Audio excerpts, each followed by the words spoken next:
Olaf patted Finn on the shoulder. I wish I could talk a bit longer, but if I do, you're going to have burned bread on your picnic. Finn smiled as he watched the man wheel back to take the bread out of the oven. He handed some of it to Snotlout and Heather and the rest to Hiccup and Astrid, who thanked and paid him. The boy couldn't help but notice that even his uncle Snotlout was being more friendly and polite than usual. Olaf was right. Grown-ups were always right about things like this. Maybe everything would be normal again after all. The Haddocks smiled fondly as Eric shrieked indignantly when Adriana suddenly poured some flour down his shirt. He giggled a moment later and grabbed a handful of the white powder, pelting it at his friend. It hit her on the shoulder, and before anyone could stop them they were running around the bakery trying to find out who could turn the other whiter. If you're going to play with flour, take it outside, Olaf said in a surprisingly calm manner. Hiccup supposed that raising 5 children had that effect on him. Eric nodded and ran outside, Adriana at his heels. Hiccup turned back to look at Snotlout when a loud horn sounded. Everyone in the bakery was still for a moment, all wondering why they were hearing the sound of the emergency horn, when they suddenly heard a blood-curdling scream. Hiccup felt his heart drop into his stomach. He knew that scream far too well. Addy, he cried, taking off toward the village square, the others at his heels and the cooling bread forgotten. It was obvious why the horns had been sounded the second they arrived. Dager the Deranged was strutting into the center of the square almost like he owned the place. His large fist was grasping the back of Eric's shirt, lifting the boy off the ground. Olaf cried out in anger at the sight of the brutality against his son. But Hiccup was focused on Adriana, who was far too close to the berserkers for comfort, her whole body frozen in fear. He couldn't blame her for being frightened. There was a rather dense crowd of berserkers behind their chief, all staring down at her with horrible smiles. I'm looking for the chief, Dager called as several villagers ran for cover, convinced that they were under attack. Where is Stoic the Vast? No one answered the question. Gustav emerged from just behind Hiccup and lunged for Dager, but Snotlout and Gobber, who had just arrived, grabbed his arms and held him back. Get your hands off my brother, he cried, struggling against the men. Gladly. Dager chuckled, sending chills down Hiccup's spine. Once you get me the chief. There was no denying Stoic's absence a moment longer. Hiccup stepped forward, praying that he looked confident. I'm the chief now, he said in a hopefully commanding voice. Now put him down. Dager stared at Hiccup for a few seconds before he relinquished the boy. Eric immediately ran to Adriana, grabbed her hand, and pulled her back behind Astrid and Finn. Hiccup continued to stare at Dager, feeling slightly uncomfortable with the prolonged eye contact. Finally Dager burst out laughing, the sound echoing around them in the silence. So you took my advice at last, he chortled, his face contorted with mirth. About time you grew some. What do you want? Hiccup interrupted, glaring at his adversary and noting, with a small amount of satisfaction, the gaps in his teeth.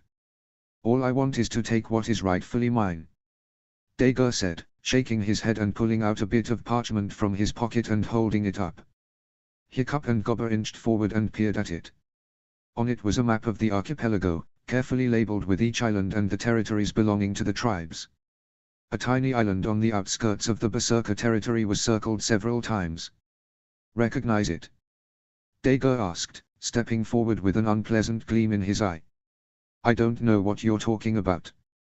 But if you're trying to sell it, we don't want it, Hiccup said calmly. Oh, I wouldn't sell this island for all the money in the world. Perhaps what we found there will refresh your memory. Dager reached into another pocket and withdrew some folded black cloth. But, instead of at Hiccup, he threw it at Astrid, who picked it up curiously. I admit it has probably been a long time since you've seen it. But I'm sure you recognize it. Astrid picked up the cloth and unfolded it. It was foul-smelling and covered in sand. It obviously hadn't been washed in, she gasped as she realized what it was. Hiccup. She breathed, color draining from her face. Her husband turned to look at her, and his jaw dropped. Astrid was holding up a pair of black pants with a very wide waist. He vaguely remembered watching her strip them off as she leaned against a boulder, mere minutes before giving birth to the twins on an unfamiliar island, a Berserker island. Hiccup began to silently pray to every god he knew of. That Dagur didn't know what this meant. But the look of delight on his adversary's face told him all he needed to know. I've got plenty of witnesses who will testify that we found those on our territory. Dagur continued. Meaning that your children belong to me. They are my children and they belong to me. Hiccup snarled, beginning to tremble with rage. Now you had better get back on your ships and go home because you're not taking them. Oh, I think we are. Dagur chortled gleefully, reaching back and taking a book from one of his soldiers. He opened it to a marked page. Our tribes have had these laws in place for 300 years. You wouldn't want to contradict them. As Hiccup read the words on the page, his heart seemed to freeze. Written in faded ink was the most horrible thing he could possibly read. Every member of the archipelago is a citizen of the tribe of their birthplace. For a moment, all was silent as Hiccup and Gobber read and reread the words on the page. There were no loopholes, no excuses, no arguments they could make. This was a law established hundreds of years ago and there was nothing they could do about it. All was silent except the faint noises of Hiccup's heavy breathing, his brain working overtime to try and think of a way to get around this, to save his children from whatever fate the Berserkers had planned for them. They are not going, he said in a shaky voice, stepping back and putting out his hands to shield them. They are staying here. I think you'll find that the law is on my side. Dagur stepped forward, causing Hiccup to take another step backwards. This will be much easier for everyone if you just hand them over. Law or no law, you're not taking them. Gobber snarled, stepping in front of the twins to protect them some more. But Dagur kept his eyes focused on Hiccup, a horrible smile twisting his features. You know, you shouldn't worry too much about it. All this fuss about producing an heir is so tiring. I'm sure your son would make a fantastic Berserker chief with the right training, he said, looking down at the small boy who was scooped up by Astrid seconds later. I told you, you're not. And the girl? Dagur continued, turning his cold gaze on the smallest haddock, who shuddered and hugged her father's leg. She's not much use to me. He leaned in so that only those standing closest to him could hear what he said. But some of my men have certain needs. And she'll satisfy those needs quite admirably. I believe she'll make a wonderful toy for them to play with. All the color drained from Hiccup's face. Astrid gripped her axe, daily wanting to chop the man in half, and Gobber growled furiously. Adriana, who didn't understand why the grown-ups had acted this way, tightened her hold on her father's leg. Over my dead body, her father hissed, reaching down and picking her up, holding her so tightly that she could barely breathe. Dagur let out a cackle and stepped back, his guffaws echoing in a way that made Adriana shiver. That's a bit extreme, don't you think? You had better get off of Berk now before we throw you out. Astrid said in a low voice, her grip on her axe tightening. See, I thought you might react this way. Dagur took a step back. That's why I came fully armed. The soldiers withdrew weapons of all kinds, leaning forward as if eagerly anticipating a battle. The chief whistled and the skrill suddenly emerged from just out of sight, letting out a roar and glowing with electricity. It's up to you, Hiccup. You can hold on to your little brats and let my soldiers and my dragon decimate your village and slaughter a good number of your people, or you can hand them over and let us go on our merry way. Your choice. Chapter 9, The Vote. Chapter text. The entire world went silent. Hiccup clutched his daughter, feeling her rapid heartbeat against his chest, breathing in the flowery scent of her hair. Adriana was his little girl. Finn was his little boy. But the village was his as well. It wouldn't be right to put his children ahead of hundreds of Vikings who would surely be killed. Berk's army didn't come close to rivaling Dagur's. The only reason the Berserkers had never declared war was because Berk truly didn't have anything they wanted.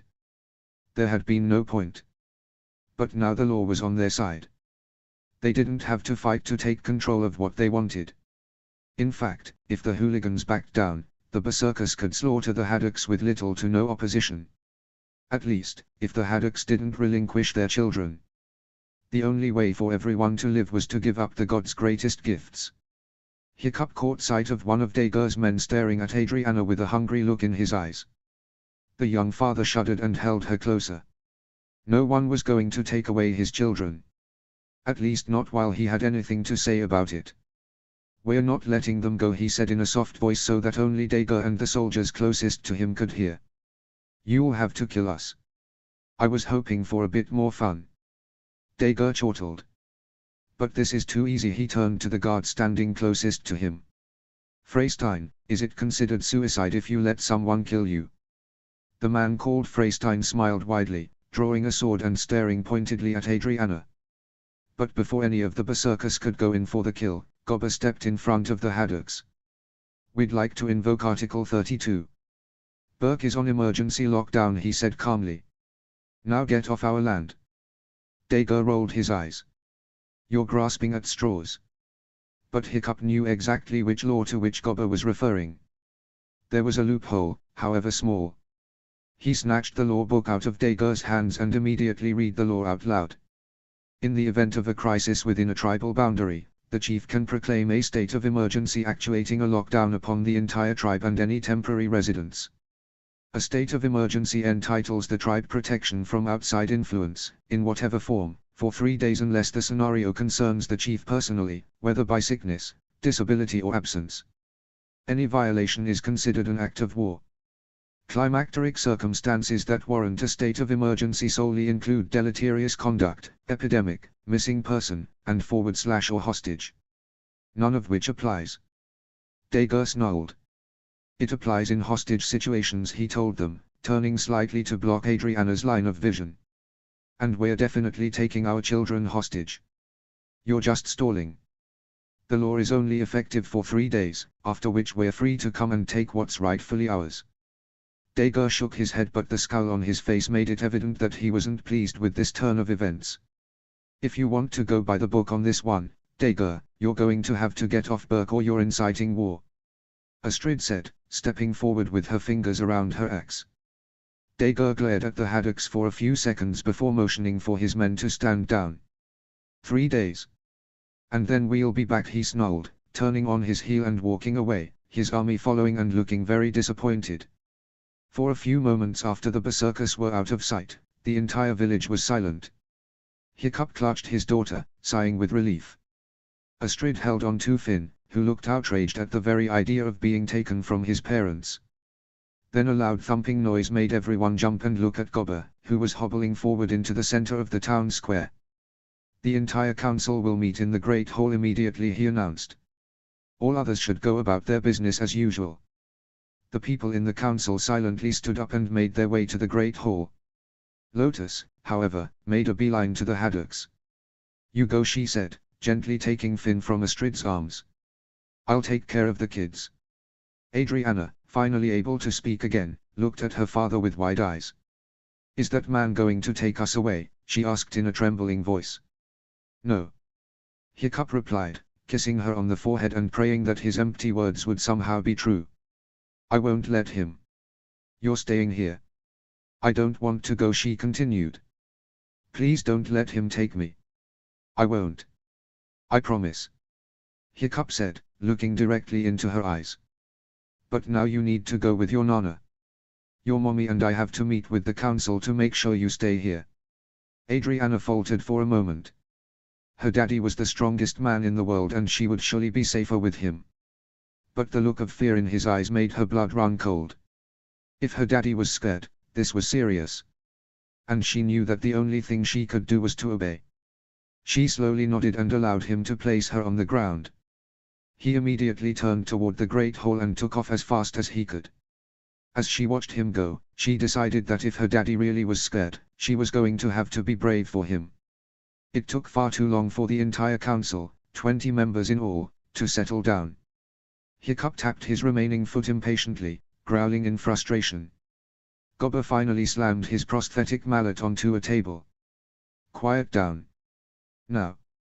The crowd silenced instantly, all eyes turning to their young chief and his wife. Hiccup cleared his throat. "We need a majority ruling to declare war on the berserkers. They're not taking the twins. All those in favor of declaring war, raise your right hand." He looked around the room, expecting to see hands flying up in eagerness but saw almost none. Only Olaf, Fishlegs, Astrid, and Gobber raised their hands. His heart sank. "I said all those in favor." "We heard you." Snotlout snapped. And we don't want to declare war. Hiccup was breathless for a moment. This couldn't be happening. All those opposed, he asked, praying for a miracle. Hands flew up all over the hall. 15 hands in all. Hiccup's heart seemed to stop beating completely. He blinked and swallowed thickly, breathing slowly and deeply to remain calm and hear his people's arguments. Okay. Why? That didn't sound too harsh, did it? Though crossing his arms at the same time probably didn't help much. Think about it. Snotlout snarled, standing up and locking eyes with the chief. The Berserkers have thousands of soldiers. They have more soldiers than we have citizens. We'll be massacred. Our kids will be slaughtered. I'm not sitting back and letting that happen. There was a murmur of assent from the other council members. How many times did we defeat Dagur with 5 dragons and 6 teens? Hiccup fired back. We could do it. No, we couldn't. Snotlout shouted. We sneaked up on them, we didn't engage the army.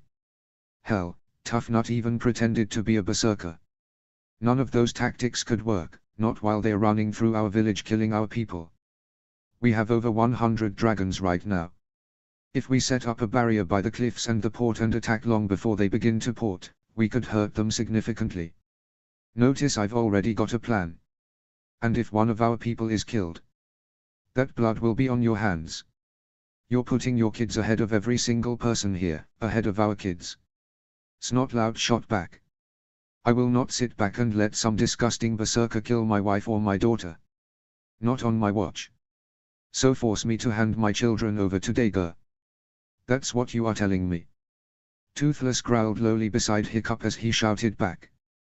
The chief distractedly set a hand on his nose, but his agitation didn't let up, so neither did the dragons. None of us wants that, Hiccup. Horst spoke up quietly. But it's the only way to ensure the safety of our village. Hiccup shook his head stubbornly. I'm not saying you're wrong, but you would die to protect your families from an attack on any other day.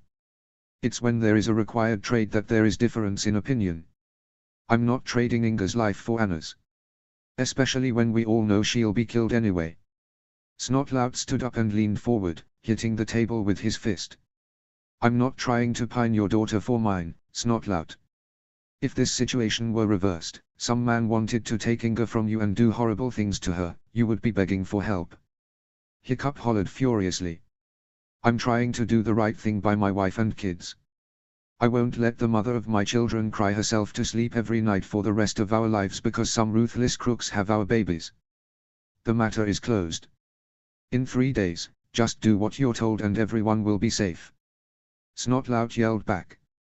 Hiccup, if you don't do this, both your kids will die. If you want them to live, this is your only solution. Horst said calmly. Hiccup laughed a humorless laugh. You would rather that I send them away to live a life full of destruction and chaos than to at least try to protect them. They'll die anyway. Toughnut piped up. No, they won't. Astrid finally shouted, ending her silence. Haven't our kids suffered enough? First Anna is tortured by some sick, twisted madwoman and then they lose their grandfather and now you want them to spend the rest of their lives with the berserkers. To condemn a little girl who still has nightmares to a life of being hurt by men several times her age and size. There was a deafening silence. Most of the council members lowered their heads, not making eye contact with their chief. After a few seconds, Horst lifted his head and gently shook it. Of course not. But what other choice do we have? Astrid shook her head tersely. She blinked and a tear rolled down her cheek, which she quickly wiped away. I can't even look at you all right now. She turned around and placed her hands on Stormfly's snout, trying to hold off more tears. No one is going to hurt Adriana. That's illegal. Snotlout drawled after a few seconds, his gaze firmly locked with Hiccup's. Like that would stop Dagur from doing whatever he wants. Hiccup said sarcastically, rolling his eyes. Well yeah, it would. You know, seeing as he's following the law in this instance. Snotlout shot back. Hiccup took 2 fluent steps forward. You calling me a liar? Are you so naive enough to believe that little girls out there are not hurt every day? Hiccup seethed in Snotlout's face for a moment, the atmosphere tensing by the second. I don't care what it takes, I will stake my own life on it before I let that happen. He leaned in closer. Dager doesn't care about the law. He just wants to tear my family apart. He has been trying to destroy me since we were 3. He couldn't succeed back then, but now that I have something to lose, he is doing what homework he has to. Snotlout leaned in so that their noses were almost touching. Well, as long as my daughter and everyone else's kids don't have to go through it, it doesn't matter to me what happens to yours. Astrid whipped back around, her mouth agape. People's eyes snapped to Hiccup's face to see his response. His face was sad, hurt and almost blank. Finally he nodded. I would die to protect this village like any chief would. Like my father would. I am not perfect and I am trying so hard to do the right thing. But I would never wish that on Inga in order to spare Adriana. You wouldn't be saying that if the situations were reversed. Your daughter has always been your weakness and everyone knows it. You will always put her first. Snotlout laughed humorlessly. You cancelled Snoggletalk, sent the entire army on a wild goose chase and all because she was missing. You can't look me in the eye and tell me you'd seriously risk her life to save anyone here. Wouldn't you? Hiccup shouted indignantly. I wouldn't want anyone to go through what my family has in the last 5 years, but I would like you to know how it feels. To have your baby snatched from her bed in the middle of the night.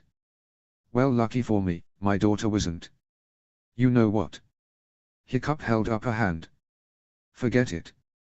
I am not nearly selfish enough to even start attempting to understand your point of view.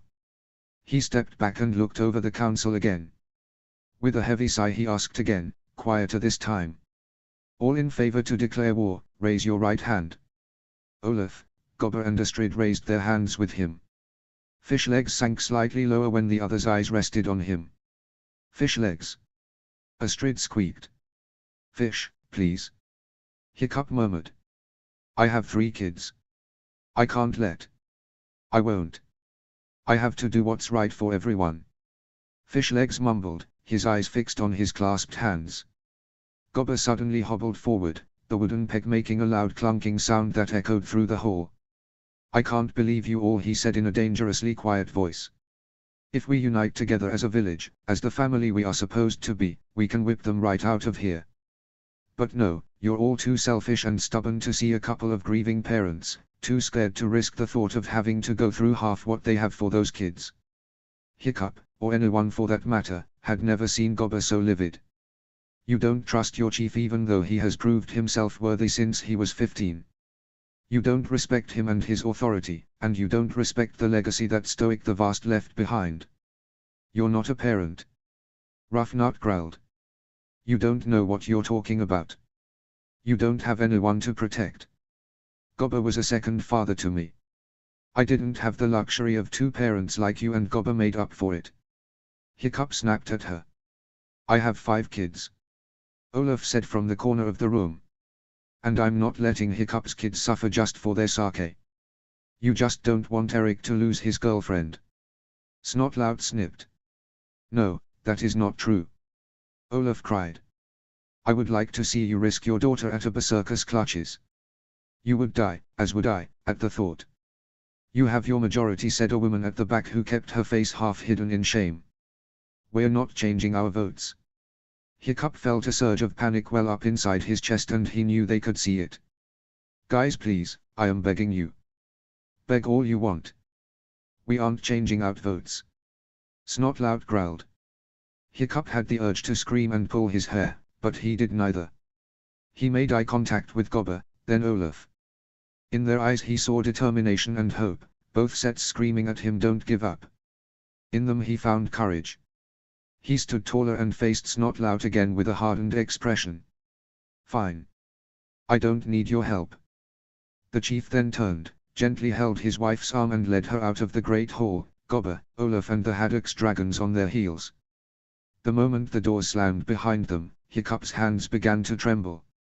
He reached up and ran them through his hair, breathing heavily and forcing himself to contain the screams of anger building inside him, threatening to burst through.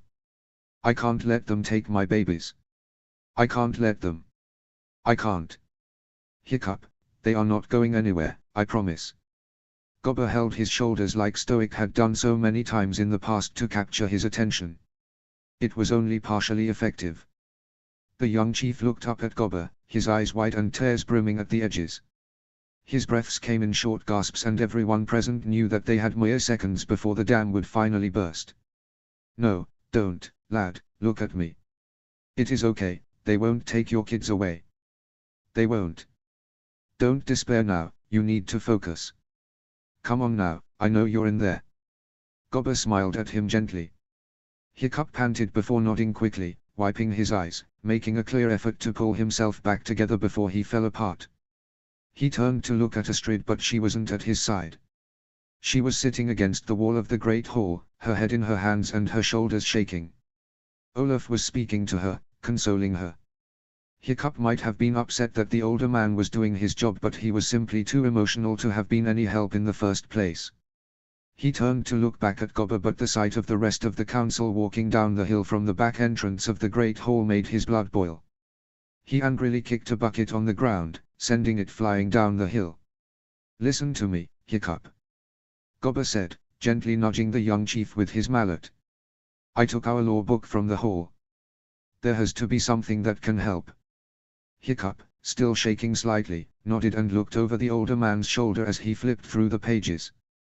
They skimmed through dozens of laws, begging the gods for some way out, something to use against Dager.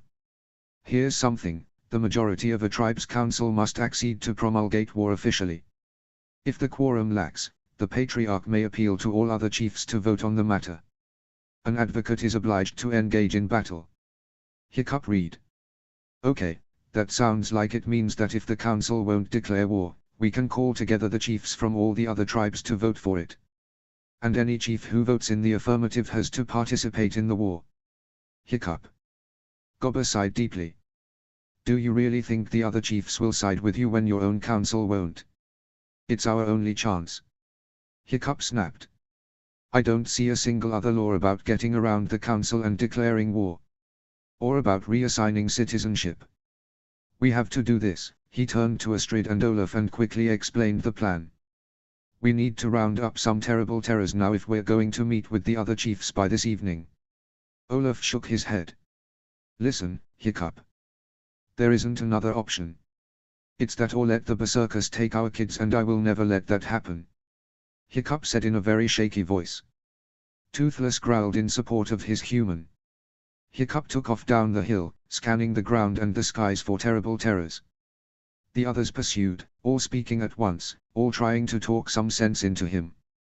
He didn't hear a word they said. This was a long shot for sure. It would be a miracle if even one tribe sided with him. But it was hope. And with so few of his own people in support of him, he knew he had to cling to every ounce of hope he had left. Chapter 10, Rejected. Chapter text. Smack. Snotlout reeled backward, nearly falling to the ground with the force of the blow.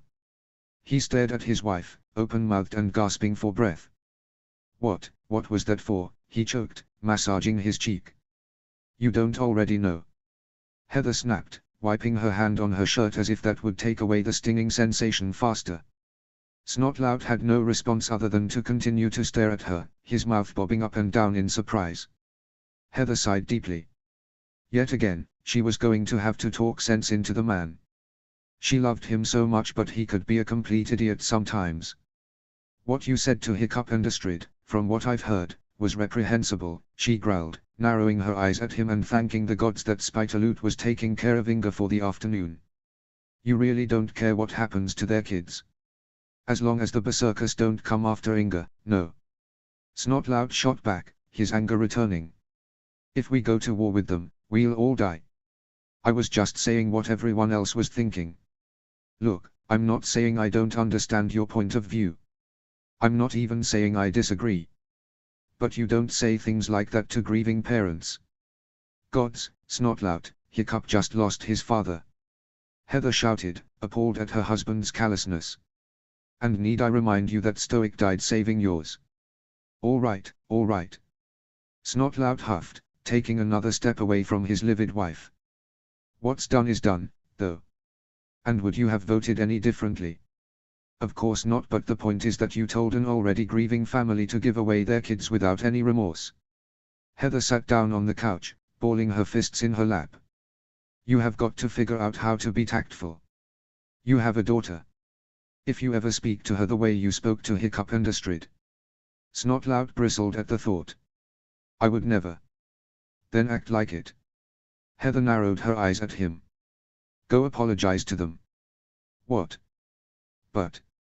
You owe them an apology, Snotlout, for being the most inconsiderate person in the entire world. Heather looked like she was on the brink of tears. What, why are you being so passionate about this? Snotlout asked in a slightly quieter voice. Heather looked directly at her husband. Because I'm imagining someone saying that about Inga. And it's disgusting. What you said was disgusting. Well, it's too late now. Snotlout sat down, the weight of everything that had happened, everything he had said, crashed down on him. We already voted not to declare war. You can apologize.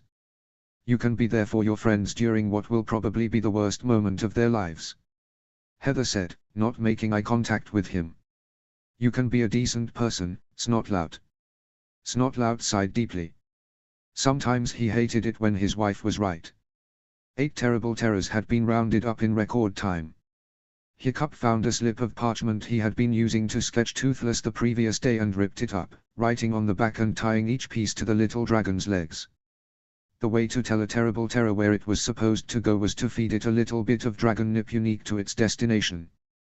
Trader Johann had a thriving business thanks to that little trick. Hiccup quickly stopped at home and grabbed the small pouches of dragon nip. Once he had given the terrible terrors the tiny pieces of dragon nip unique to their destinations, he watched them fly away, his heart pounding in his chest. He knew that, thanks to the alliance with the dragons, the chiefs would arrive relatively soon. Wouldn't allowing the other chiefs on Berk be breaking the lockdown? Astrid asked after the terrors were out of sight. The chief initiating the lockdown can personally invite other chiefs and one advisor or spouse to enter the island without declaring war. Hiccup explained, thankful for that particular clause. I sent Gobber to tell Dager to meet us all at the Great Hall at 8. Which means we have time to spend with the kids. Until then. They almost didn't want to see their children until all of this had been resolved. The idea of having to say goodbye to them, possibly for the rest of their lives, was maddening. Hiccup felt physically ill when he thought about it. The young parents walked to Lotus House slowly. Both almost dreaded seeing their children again. Having to look them in the eye and tell them that they might be taken away was too much to handle.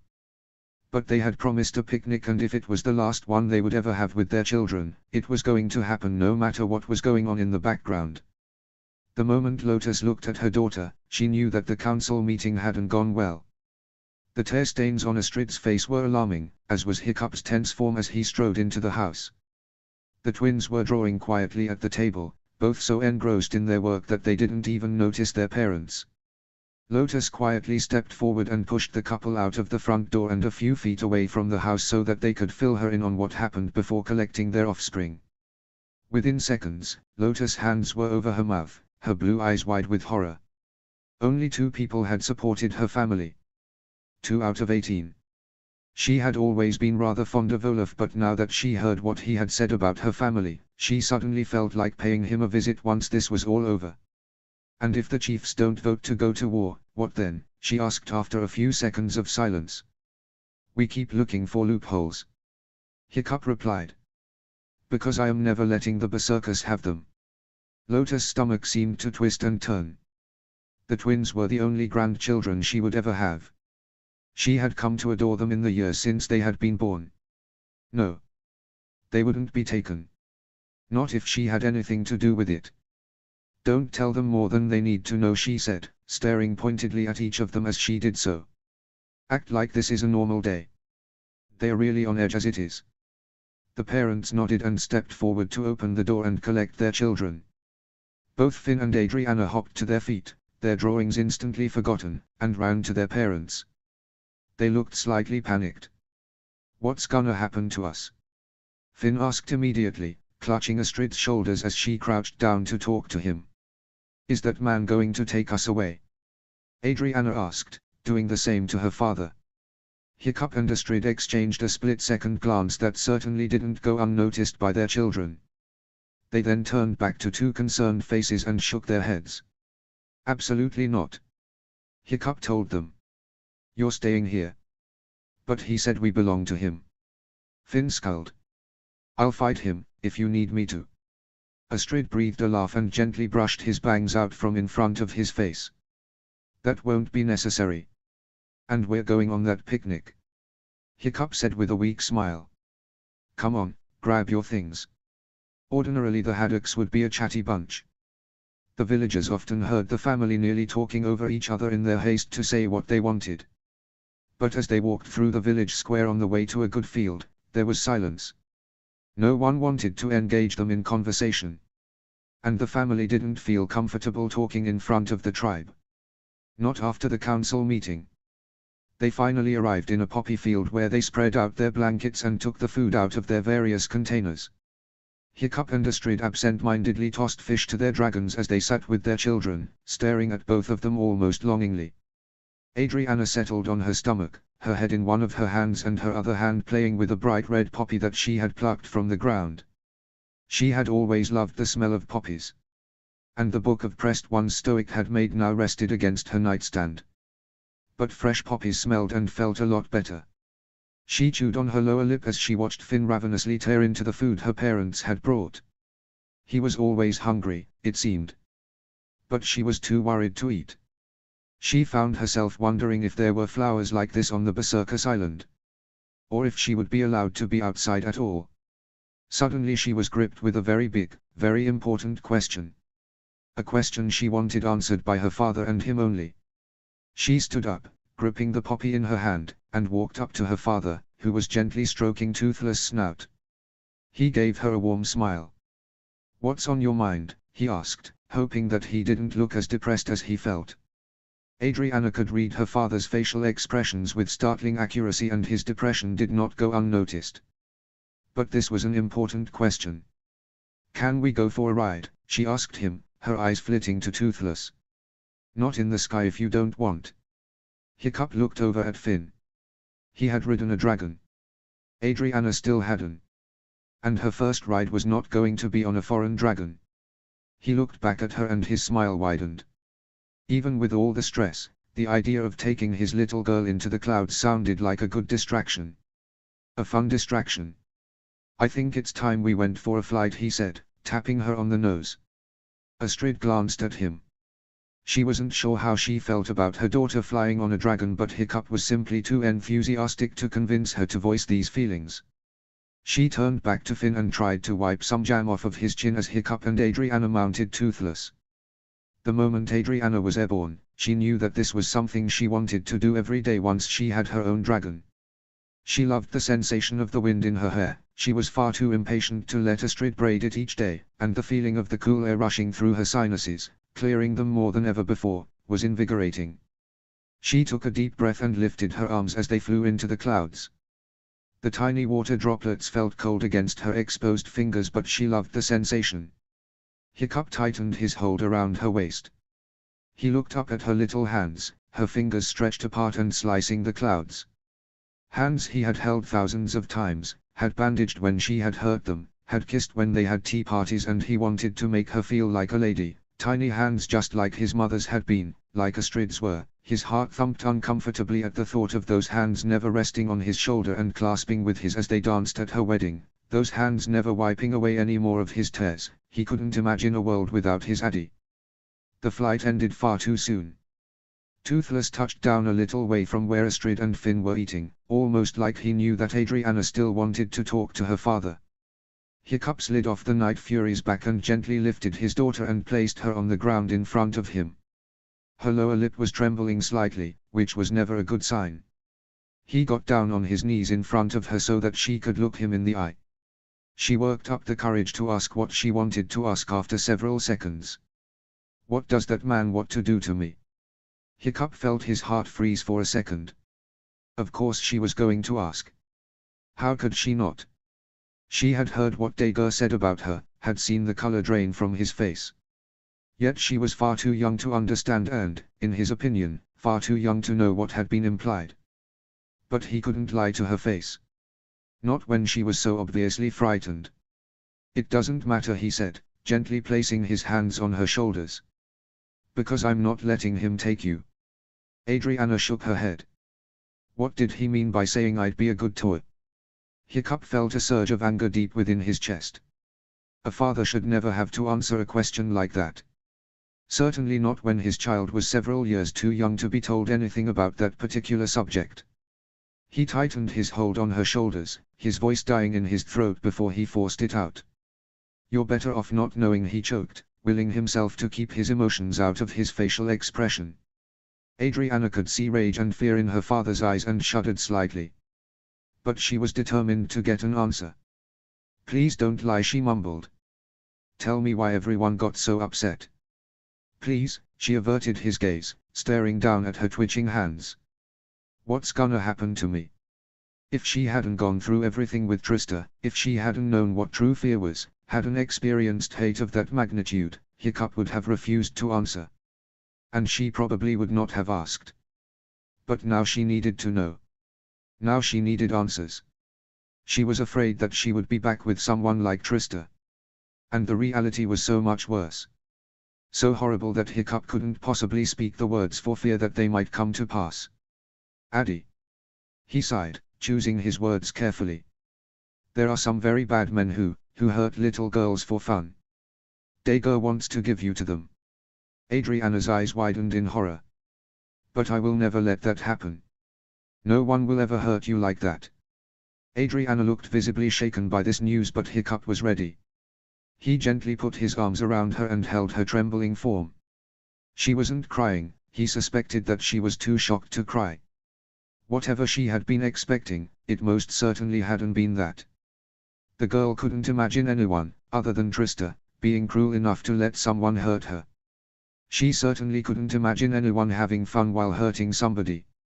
But then she realized that, even though her daddy couldn't always stop her from getting hurt, he could stop her from staying hurt. And he would save her from this fate. Astrid watched Toothless take off, tracing his movements with her eyes until he and his riders vanished into the clouds. She and Finn were completely silent for a while, both eating and both not the sort of people who talked when there was nothing to talk about in the first place. Finally, Finn broke the silence. "Can they really make me be a berserker chief?" he asked in an unnervingly casual tone.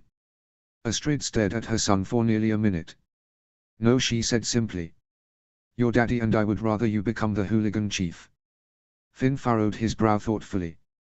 "I don't think it would be so bad. I mean, I'd rather be a chief than let those big men hurt you, Mommy." Astrid was slightly taken aback at this comment. When had her son become so strong and selfless?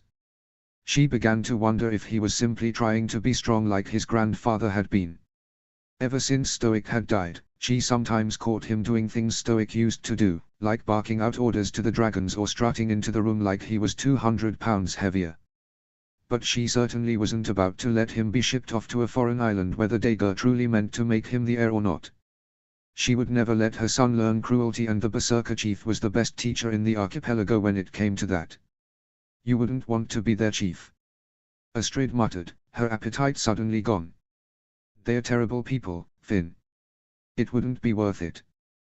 "But Mommy." "Finn, do you know anything about your own heritage?" Astrid interrupted. "If your grandfather were here, he'd never stand for it. For centuries, chiefs fought hard to preserve this island, to keep their children safe. If they knew that one of their descendants was to become a chief of an island as vile as Berserker Island, they would be ashamed. But I don't want them to hurt you." Finn protested, putting down his sandwich and not caring that he spilled the meat and vegetables all over his lap. "I would rather die than let them take you away, buddy," Astrid said, staring straight into his eyes. Finn tensed. "You're not gonna die, are you?" Astrid opened her mouth but no sound came out. She certainly couldn't promise that she or Hiccup wouldn't. She couldn't even promise to try to stay safe. There was absolutely nothing she could offer her son except empty words. "I'm going to try very hard not to die, Finn," she promised, her voice shaking slightly. Finn's eyes widened and he immediately scooted forward, his dismembered sandwich forgotten, and threw himself into his mother's arms. "You're not allowed to die," he whispered into her ear. "I won't let you." Astrid couldn't think of a single thing to say, so she hugged her son tightly, hoping that she would have many more years with him. There was so much she could teach him if the gods would just let her raise him. And with the way things had been turning out from the moment the twins were born, with all the near-death experiences and people trying to take them away, she began to fear that this was too much to ask. The summoning bells rang late that afternoon as the family was returning to the village after a long afternoon. Hiccup's hands tightened their hold on Adriana and Finn's. The chiefs were arriving and it was his job to greet them. He briefly thought that it might be a good idea to allow the chiefs to see his children before going into the Great Hall, but decided against it. With tribe names like the Cantankerous Cutthroats and Ravaging Rangers, it would probably be better for the twins to be away from it all. They led them to the forge and deposited them with Gobber, who wasn't allowed in the meeting. The moment they emerged from the forge, they saw a woman they did not know walking next to a young girl who couldn't be any older than 16. The woman looked like she'd never smiled in her life, while the girl couldn't stop smiling. Everything about Berk seemed to fascinate her. "You must be a new chief," Hiccup said, shaking the woman's hand. "Thank you for coming." "I'm afraid I'm not the chief," the woman replied, looking slightly irritated. "I am. But apparently I'm not old enough to think for myself," the girl said, looking slightly peeved.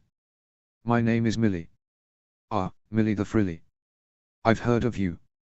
Astrid smiled. 1 year to go before you're allowed to make decisions without your advisor. 6 months and 2 days to be exact. Millie sighed dramatically. "But I have to be there because technically I am chief," her advisor glared at her. "Not that I don't want to be here." "No, it's okay. I don't think anyone does," Hiccup said with a small smile. "Our Great Hall is up that hill. Why don't you go ahead and settle down and we'll start as soon as everyone gets here." Millie and her advisor nodded politely and walked up the hill just as a man Hiccup recognized as Tolam the Talkative from the Brainiac tribe walked up. They had only met once or twice, but there was no forgetting someone like that. "Good evening." Tolam smiled fondly at Hiccup. "I do wish that we could correspond under better circumstances, however I am pleased to revisit Berk, however brief the visit may be." "Yes, well, we welcome you," Hiccup said, hoping that the other chief wouldn't go off on one of his tangents, as he was likely to do. "I sincerely hope that we can put this unpleasant incident behind us," Tolam said by way of a goodbye and walked toward the Great Hall. Hiccup watched as the ruthless Runian chief, a man named Grey the Gulful, walked past him without greeting him. The man was walking with his wife, whose name Hiccup could never remember. Most of the chiefs were walking by without greeting the couple. They spotted Jade the Just, chief of the Cantankerous Cutthroats, Alvina, also called Ali, the Insincere, new chief of the Outcasts, and Oblivious Sandalwood, chief of the Blundering Breachers. There were a few more chiefs left to arrive, but the hooligan chief decided that he and Astrid would be better off inside the Great Hall beginning the meeting. Dager arrived seconds after Hiccup and Astrid entered the Great Hall. While they had, in fact, explained as much as they could on the small pieces of paper, they decided to explain in greater detail as the other chiefs were settling in. Once everyone had arrived and knew the situation, Dager decided to speak up. "This is a ridiculous waste of your time, as you well know, so let's just put it to a vote. All those dumb enough to engage in battle with my fleet, raise your right hand," he said, rolling his eyes and, truthfully, wanting to get this over with. Hiccup and Astrid looked around hopefully, but only one hand raised. The hand belonged to Kara the Kind, a wild-looking woman with very curly red hair. She was the chief of the Meatheads and was rarely seen on a foreign island without her husband, Frederick the Friendly. Both looked at Hiccup and Astrid compassionately. "And all those opposed?" Dager continued. 7 hands flew upward. "Okay." Hiccup's mind raced, trying to stall them before they left or, worse, tried to forcefully take his children. "Isn't there something we can do? Couldn't we change the law? Say, the child's parents decide his or her tribal affiliation?" Astrid pleaded, beginning to panic at the sight of a few of the chiefs looking like they were about to leave. "You might want to look that up in the law book." Dager snickered, tossing the book to her. "Read it out loud." Article 14. Astrid glared at Dager and opened the book to the aforementioned law. The alteration of a law necessitates a convention and unanimous acquiesce by all tribal chiefs. Well, there you go. I'm a tribal chief and I don't really want to, what's the word? Acquiesce. Dager chortled. Looks like you have your ruling. You don't understand. Hiccup cried, slamming his fist on the table and causing everyone to jump. Dager will take our kids. Burke won't have an heir. Look, we all feel sorry for you. Ali the insincere said in a syrupy voice. But there's nothing we can do. If we engage Dager in battle, our tribes will be annihilated. Tolam sighed. I'm afraid the only course of action is to surrender the hooligan heirs post-haste to avoid any future conflict. But that's not right. Millie the Frilly cried, standing up. They're Hiccup and Astrid's kids. You can't just tear them away from their family. Sit down, her advisor snapped irritably. No. I want to side with the hooligans. I said sit down, the woman pulled her down by her wrist. And keep quiet. I don't want to put my tribe in danger just for a couple of kids. Oblivious Sandalwood said in a quiet voice. But I am sorry. We all sympathize with your plight. Jade the Just spoke up, standing and facing the other chiefs in the room. We would love to do all we could for you and your wife.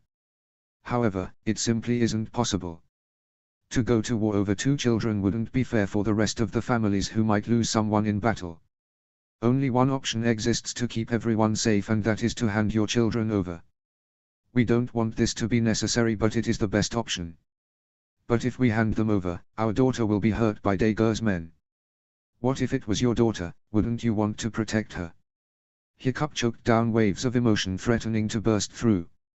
I would never put any little girl in that situation. Dager simpered, a look of triumph crossing over his features.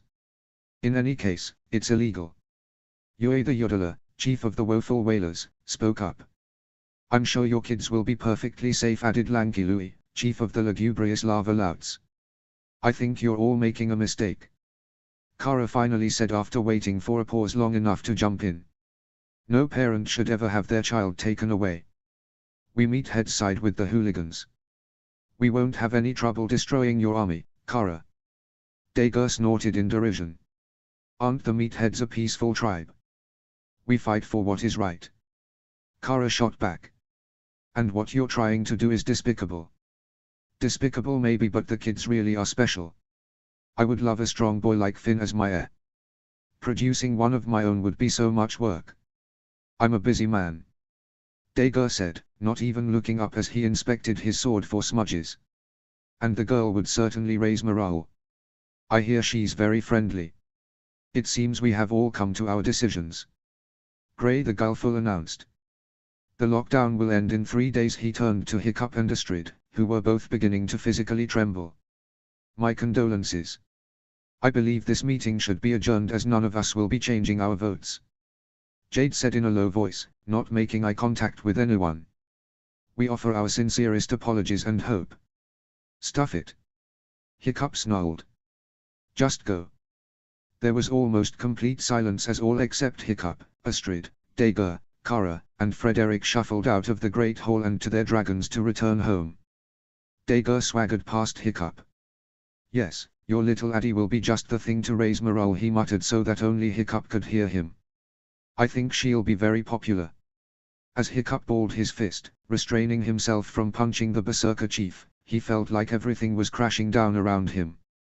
There was no way out. His eyes began to burn, but he forced the tears back. There had to be something he could do. This couldn't be the end. He turned to Astrid, Kara, and Frederick. Get out that law book, he said, trying not to let his anguish seep through his speech. Astrid opened the book and laid it flat on the table. Kara turned to Hiccup. If it takes all night, we will find something to use against Dager. She sat down next to Astrid and began reading the laws as closely as she could. Frederick strode forward and patted Hiccup on the back. Don't despair. We'll find something. Hiccup nodded, trying to force his body to stop trembling. He had even less hope than before. But he also knew that he wasn't going to give up. Chapter 11, Ray of Hope. Chapter text. Hiccup, Astrid, Kara, and Frederick were completely silent as they read and reread every law in the book. They hardly noticed as the wax in the candles they were using dripped onto the table, the wicks steadily shortening until the flames were nearly at the candles' bases. There's absolutely nothing in here about changing someone's tribal affiliation before they come of age. Astrid pushed the law book away, putting her head in her hands. You'd think someone would have thought of this. Hiccup looked over at her for a second but didn't reply. He was far too busy poring over the confusing laws to notice much. Kara bit her lip as she traced her finger across the words, trying to take in every word, come up with something to twist, a loophole to use. Frederick patted Astrid on the back. Don't give up. There's something we can use, he said gently, a small smile on his face. We just need to look at this a different way. And what other way can we look at this? Hiccup snapped, balling his fists but keeping his voice as calm as he could. We've been at this for ages. We've found nothing. Kara was silent for a moment, her eyes fixed on a few small lines, her finger still on the page. There is something. But it's not a good idea. Hiccup nearly pushed her off the bench in his haste to read the law to which she was pointing. A chief is bound to the traditions and expectations of their people, with the highest regard for the tribe's protection. A duel is uniquely exclusive for the leader of a clan. A neutral tribe must host the impasse, the chief and council as witnesses in addition to the juntas of both conflicting tribes. As an antecedent, all participants must arrive on the designated territory on the eve of the event. Adjutant or any form or auxiliary is forbidden, otherwise considered an act of war. The fight shall be to the death, the reward is complete acquisition, including spouses. What does that mean? Frederick asked, leaning over his wife and reading over her shoulder. Astrid, however, had gotten the gist of the law and was staring at her husband. Absolutely not. You'll be killed. What other choice do I have? Hiccup asked, looking her directly in the eyes. Astrid opened her mouth but no sound came out. She shut it with an audible snap. There was absolute silence for a short while. Frederick and Kara didn't feel comfortable interrupting. Finally, Frederick decided that it had been awkward long enough. You're going to challenge Dager? Frederick said, scooting forward a tiny bit. And if you kill him, you'll take over Berserker Island in addition to Berk. Thus taking your kids back. Hiccup stared at him for a long time before silently nodding. But if Dager kills you, he takes over Berk. And is permitted to marry Astrid if he wants. Kara continued, her eyes widening. And he'll want to. Astrid gripped Hiccup's wrist. Don't do this. Hiccup wrenched his wrist out of Astrid's grasp, staring at her with a very hard expression. Do I really have a choice? We could run. Run away with the kids. Astrid suggested. Fake an accident, maybe. And have them spend the rest of their childhood looking over their shoulders. Hiccup shook his head. What kind of example would that set? We can't teach them to run away when things get tough. They're haddocks. They're probably going to have problems thrown at them for the rest of their lives. I admit there doesn't seem to be another option. Kara said quietly, not making eye contact with anyone. But this still seems like a bad idea. Seems like. Astrid gasped, standing up with her fists balled. Seems. Hiccup, Dager will kill you without a second thought. And then he'll be the chief of the Berserkers and the hooligans. And maybe I'll kill him. Hiccup shouted, standing up and facing his wife. Didn't you ever think of that? This could be our chance to protect our children for the rest of their lives. Astrid paused for a moment, her mouth agape and staring at her husband. You're not a killer, Hiccup. She muttered in a barely audible voice. And you're not meant to be one. Fine. You know what, why wait 3 days? Why don't we just pack up the kids and hand them to the Berserkers now? Hiccup snarled, throwing his hands in the air. Astrid stared at him for half a minute before realizing that she was holding her breath. She exhaled slowly through her teeth. There was no alternative and she, in her always logical state of mind, knew this to be true. Okay, she said, surrendering at last. But let's wait the 3 days. We can prepare you. You can have the duel on Braun. Kara added quietly. We should leave tomorrow. We have an arena, we can spend tomorrow training. Hiccup's heart was pounding, but he stood tall and tried to act confident. Astrid saw through this charade at once. The hooligan chief immediately turned and left the great hall, his wife, the meathead chief, and her husband and his heels. He mounted his dragon and took off without looking back, flying directly to the largest ship with skrill-decked sails. Dago was having a laugh with some of his soldiers which Hiccup touched down on the deck. The gangly chief dismounted and faced the muscular one, standing erect and staring the larger man in the eye. "I'll do it," he said in a low voice, drawing himself up even higher. Dago knew better than to rejoice just yet. "You'll do what?" he asked, leaning in even closer. "You can have my kids. Hell, you can even have my tribe. But you'll have to kill me first." Hiccup continued. Dago took a step back and stroked his short beard thoughtfully. "What do you propose?" "A duel. You, me, and our dragons. And any weapons we choose. At dawn the day after tomorrow." Hiccup hissed, stepping closer and hoping that his pounding heart wasn't audible. Dago began to cackle wildly, clutching his stomach with both of his arms and keeling over. For over a minute, only the sounds of his echoing guffaws could be heard. "Oh Hiccup, you are desperate, aren't you?" he laughed, gasping for breath. "You're really willing to stake your whole tribe on it?" "Yes," Hiccup said solemnly, his body tense and wishing he could punch the rest of the man's teeth out. "If it could save my children, I will do whatever it takes. In that case, it would be my pleasure to kill you." Dago chortled, wiping tears of mirth out of his eyes. "I wholeheartedly accept. But the law requires that we fight on neutral territory. Kara the Kind has offered to allow us to duel on brawn." Dago took deep breath and slowly exhaled. "Perfect. We'll leave at dawn tomorrow. As will we." Hiccup turned on his heel and walked up to his dragon. "Enjoy your last night with your kids. Ever." Dago simpered with a horrible smile. Hiccup's insides seemed to plummet. He turned to look at his adversary and realized with a jolt that the man was surrounded by formidable weapons. It would be wishful thinking to assume that Dago the Deranged had ever run across a weapon he couldn't use, and there certainly wasn't a shortage of them on the ship or on his person. The hooligan chief truly was no match for the berserker. And both men knew it. Hiccup and Astrid paused before knocking on Gobber's door. This was partially out of hesitation to face their children without any good news, and partially because they had been arguing the entire walk to the blacksmith's house. "They're not even 5 yet. That kind of information would be too much to process." Hiccup whispered so that he couldn't be heard by the occupants of the house. "And if Dago kills you, am I supposed to just shock them?" Astrid muttered, raising her voice slightly. "They have to be prepared for the possibility. Addie's nightmares are already bad enough, do you really think this is going to help her cope any better?" Hiccup breathed, his voice sounding rather frantic. "So you don't want her to be prepared at all? You just want me to have to straight up tell her you're dead without giving her any time to get used to the idea?" Astrid sighed. "Really think about it, Hiccup. Is that how you want her to remember you?" "I still don't think we should tell her," Hiccup insisted. "Speaking as the person who is going to have to break the news to her and Finn, I saw we should," Astrid whispered. "It'll be better for them in the long run to have a chance to say goodbye." Hiccup was silent for a moment. "Okay. But we don't have to tell them everything. Just what they need to know."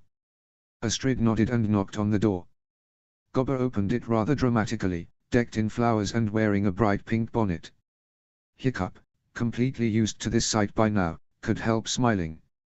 "Just to be clear, this is Addie's handiwork." "Oh yes. Your son was rather interested in every single sharp object I possess. Fortunately, he's not very tall." Gobber gestured to his tallest shelves, which were covered in weapons. "You know, Gobber, have you ever considered just locking them up?" Hiccup asked, rolling his eyes. "It might be easier than putting all your sharp objects on your shelves where a lot of them are hanging rather precariously off the edges." "Fine, don't thank me for taking care of the kiddies for the last few hours." Gobber smiled and took the bonnet off of his head. "They're in bed now. Before we wake them up, tell me what you've found out." Hiccup and Astrid walked over to Gobber's bench and sat down rather close together. Without realizing it, they had taken the other's hand and were gripping it rather tightly. Hiccup brought Gobber up to date on what they had found. When he finished, there was a ringing silence. Hiccup. Gobber paused for a moment, searching for the right words. You don't have to be your father. Hiccup was rather surprised by this seemingly random statement. Upon seeing the confusion on his and Astrid's faces, Gobber continued. Your father was a great chief and he had rather big shoes to fill. And I know it must be overwhelming to pick up where he left off. But you don't have to prove yourself. The older man paused for a moment to allow Hiccup to rebut. I'm not trying to be my father. I'm trying to protect my children. Hiccup mumbled, squeezing Astrid's hand more tightly than before. I know that's what you think you're doing. Gobber said gently. And, in some ways, it is what you're doing. But doing something this reckless, this dangerous, it's not the kind of thing you should be doing right now. So what am I supposed to do? Give my kids to Dager? Hiccup asked, gripping his knee with his free hand. I'm certainly not saying that either. And as far as I can tell, this is the only alternative.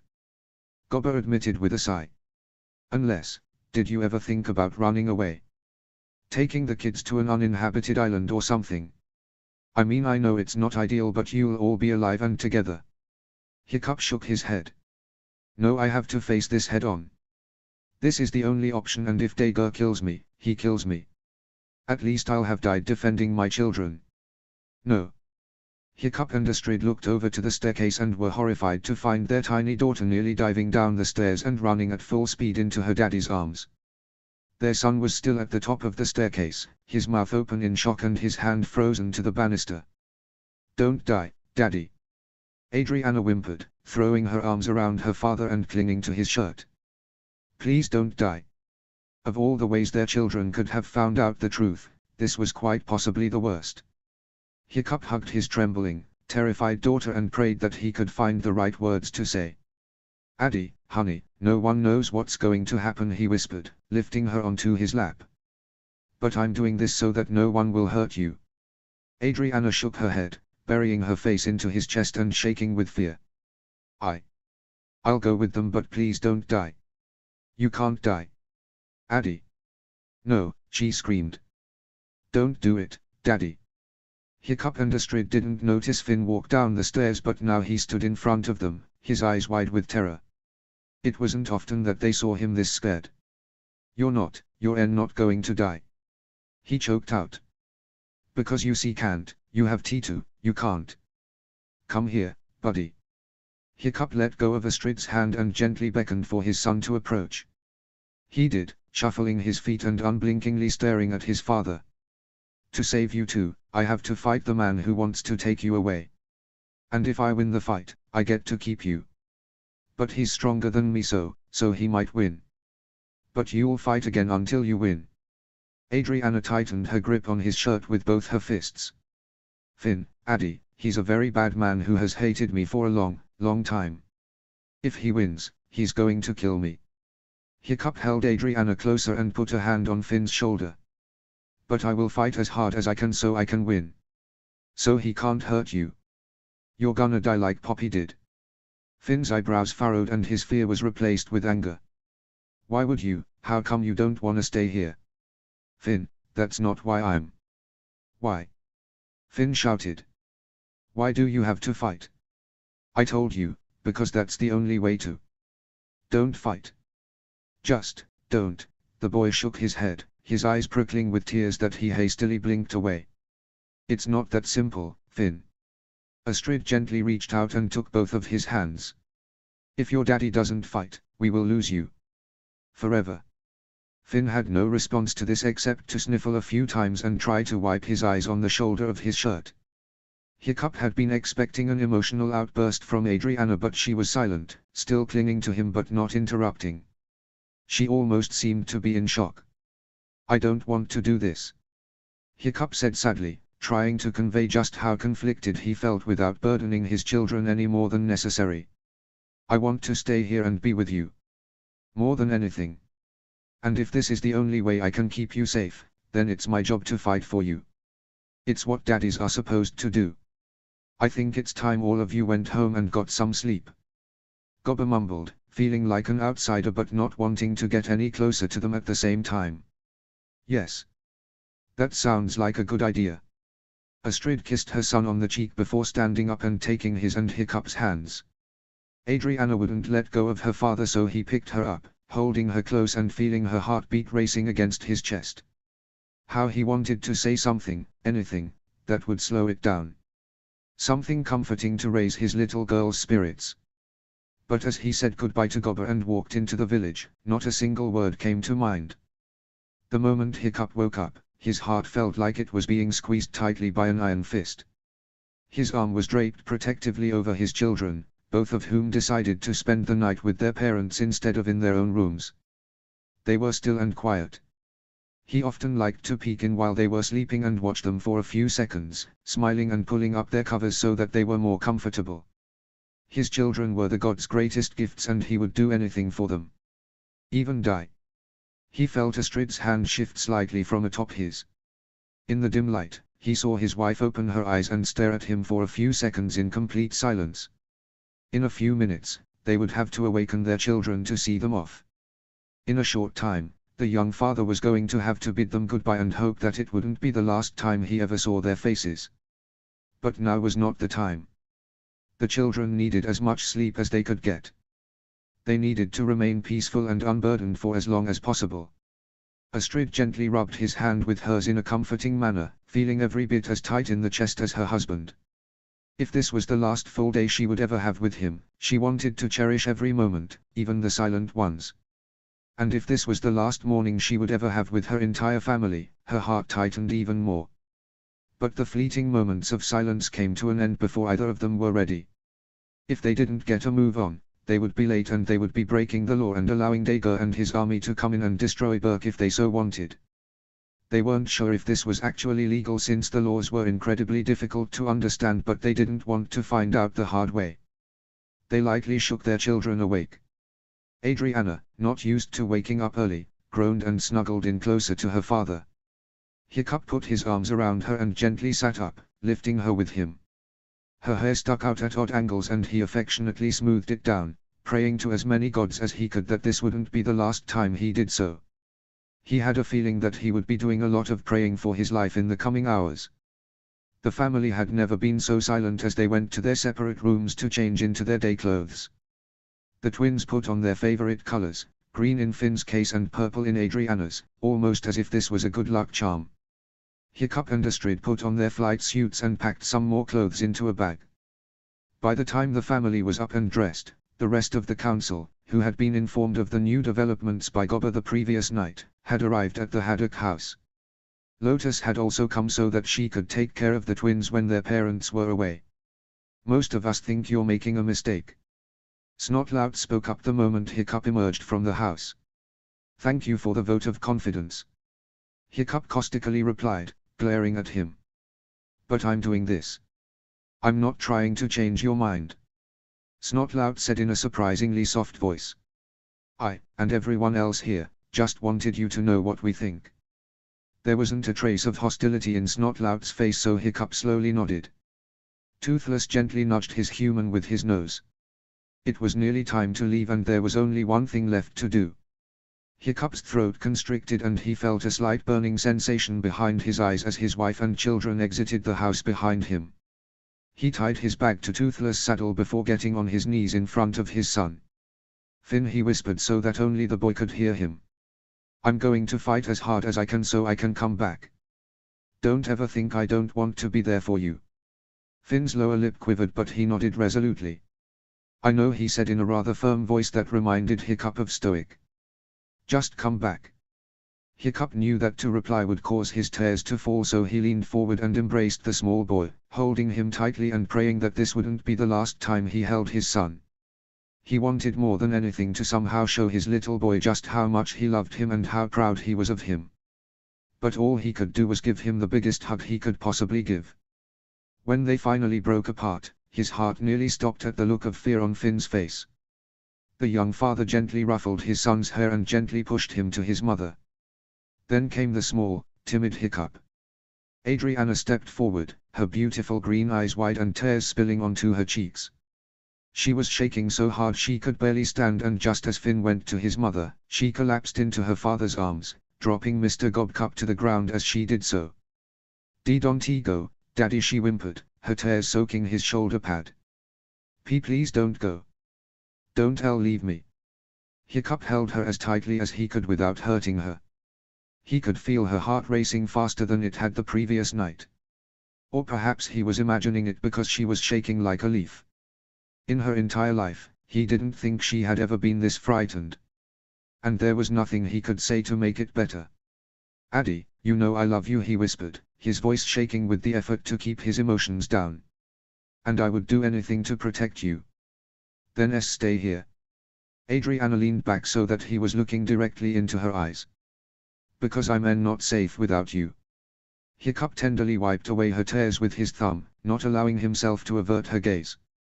He had comforted her when she was crying hundreds of times, but this time was different. This time the only way to protect her was to make her cry more than ever before. He hated the sight of his little girl's misery, the way her body jolted with hiccups and steadily louder sobs.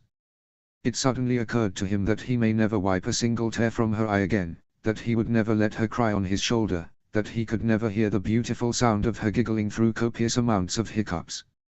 And as he stared into her face, he realized that he may never see her smile again. His last moments with his baby would be spent trying to convince her that everything would be all right one day, even though he knew that by dying, he would be altering her life forever. She had always depended on him to be her hero. But what would happen when her hero failed her? She was far too young to lose her innocence in that way. And there was absolutely nothing he could do to stop it. Without any warning, a tear finally escaped from his eyelid. Adriana wasted no time in reaching up and wiping it away. Hiccup blinked a few times and no more tears followed. His heart grew tighter with every second longer he spent holding her, but he didn't want to let her go. Her fists were clenched around small sections of his flight suit, almost like she thought that by holding on, she could force him to stay. I love you so much, Addie, he repeated, reaching up and tucking some of her long hair behind her ear. And I'm going to fight harder than I've ever fought because I want to come home to you. I want to be there for you, baby. So don't go. Adriana whined in a much louder voice. Don't die. Hiccup leaned in and kissed her on the forehead. She let out another sob and clutched his suit even tighter. He reached down and picked up Mr. Gobcup, trying to hand it to her and hoping that she let go long enough to take it. She stared at it for a moment before letting go of his suit with her right hand and taking the doll. Looking determined, she immediately pinned the doll under one of the straps of the flight suit so that it was attached to her daddy's chest. Hiccup put his hand on top of hers as she finished adjusting the doll so that it wouldn't fall off. I won't take it off, he whispered, kissing her on the forehead again.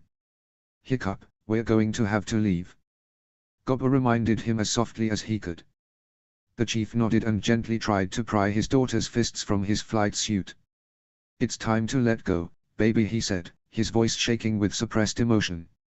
No, she shook her head. You're not going. Hiccup pulled slightly harder, but this only resulted in her grip tightening. Her sobbing was growing louder, as were her hiccups. He wanted to take her in his arms and tell her that everything was going to be okay. But it wasn't. She was far more familiar with death and pain than any child ever should be, and she was fully capable of understanding that letting her father go might cause her to lose him forever. She couldn't let that happen. I am going to try to come back to you. Hiccup promised, fighting the burning sensation behind his eyes. Addie, I am doing this for you. So that no one can hurt you again. No, she screamed, her sobs sounding frantic. Don't leave me. I have to go, baby. No. Lotus put her arms around the girl's waist and pulled her away. Adriana kicked and screamed, but it was to no avail as her strength finally gave out and she was forced to let go of her daddy. No. Please. Finn watched the scene in silence. He didn't know how to react, wasn't sure if he could react. All he could do was watch his sister plead for more time with their father. He wanted more time with his father. But he knew that he couldn't have it. And with Adriana screaming and begging her parents to stay, he decided that he was going to be as strong as he could. Hiccup turned away, wincing as his daughter's wailing grew even louder. The entire council watched the scene, every one of them who had voted against the Haddocks beginning to regret their votes.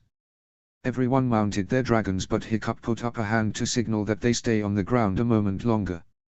"I love you," he told his children. "Don't ever forget it."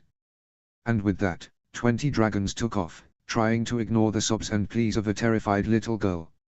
Snotlout gripped Hook Fang's horns tightly as her loud cries grew fainter. He stole a glance at Hiccup and was unsurprised to see several tears fall down his face before he hastily wiped them away. He wanted to say something comforting, something encouraging, but as the screaming and sobbing was finally drowned out, he found himself unable to say a word. Chapter 12, Worst Nightmare. Chapter Text. The Meathead Island was slightly smaller than Berk and much greener. The residents seemed unperturbed by the sudden arrival of 20 foreign men and women on dragons. It was almost like this was a daily occurrence, worthy of a split-second glance but rather banal compared to one's task at hand. The Meatheads had been the first tribe after Berk to incorporate dragons into their everyday life. While Berk seemed to attract a higher number of deadly nadders and terrible terrors, Brawn played host to a greater number of gronkles and ziplybacks. Perhaps it was a slight difference in the atmosphere. Perhaps it had something to do with the kind of dragon nip that was unique to the Tranquil Island. Hiccup might have been very interested in investigating these possibilities were he not still hearing his daughter's cries ringing in his ears even a half-hour later. The sun's rays cast an orange glow on the island that steadily brightened as it rose from the sky. Hiccup had been to Brawn once before when Stoic had gone through a bizarre parenting phase that required the boy to be within 30 feet of him at all times. During the trip, Hiccup had a run-in with a foreigner who had stopped at Brawn on a trading ship. The boy unwisely decided to attempt to use his limited Latin vocabulary to converse with the woman. He had received a slap on the face and, after a lot of discussion he couldn't understand, was informed that he had told her that he had expressed a desire to tackle her to the ground and beat her over the head with a fish. Hiccup had never been more embarrassed in his entire life, and Stoic had spent weeks informing those who heard the story that his son didn't have any frightening fetishes that he knew of. The residents of Brawn seemed to have forgotten that particular blunder. Hiccup was quite relieved, he didn't want Snotlout to hear about it. Kara emerged from her residence the moment the council had touched down. She directed most of the men and women to her great hall, where a meal had been prepared for them. She asked Hiccup and Astrid to stay behind for a moment. "Our arena is located on the west side of the island. Our blacksmith has agreed to loan you some of our best weapons, but he told me to tell you that if any of them get bloody, to clean them off before returning them."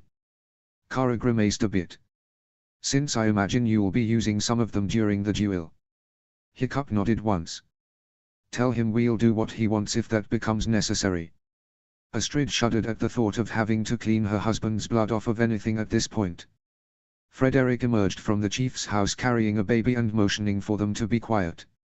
For a moment, Hiccup and Astrid watched as he gently continued to rock the newborn when he got to his wife. "Our daughter, Sigrid," she whispered so that the baby would not awaken. Hiccup was strongly reminded of the woman named Sigrid who had lived on Berk. Adriana had cried at her funeral. He thought it was cruel of the gods to remind him of that, of his little girl's compassion at a time in which he wondered if he would even see her again. He stifled the memory as quickly as he could, but it left him with an ache in his heart. "How old is she?" Astrid was asking as Hiccup came back to reality. 2 weeks. Everyone was telling me to take it easy and send someone in my place to your meeting, but I felt fine and it seemed so urgent." Kara paused for a moment, staring at her baby. "I'm glad I did. You should have gotten more support. The thought of my daughter being abused like that." Her voice grew shaky and she trailed off rather than finish her thought. Hiccup reached out and put a hand on the Meathead chief's upper arm in what he hoped was a kind gesture. "We really appreciate everything you've done for us." He tried to convey how much he meant his words, but he felt oddly dead inside, similar to how he had felt just after Stoic died. He wondered if it was his heart's way of dealing with agonizing emotional pain. "If you sit around and let the berserkers do what they want, you won't change a thing." Kara shook her head, gently stroking her sleeping daughter's cheek. "What they're doing, it's not right." "Well, what I'm doing is pretty stupid," Hiccup admitted with a half smile. But desperate times call for desperate measures. He paused for a moment to let his own words sink in. After we eat, I want to get started with training. Kara nodded. I'm sure you do. My brother Sven is about your size. I thought it might be best if you start out evenly matched. She gestured to the great hall. But first things first. After the meal, I'll take you to the arena.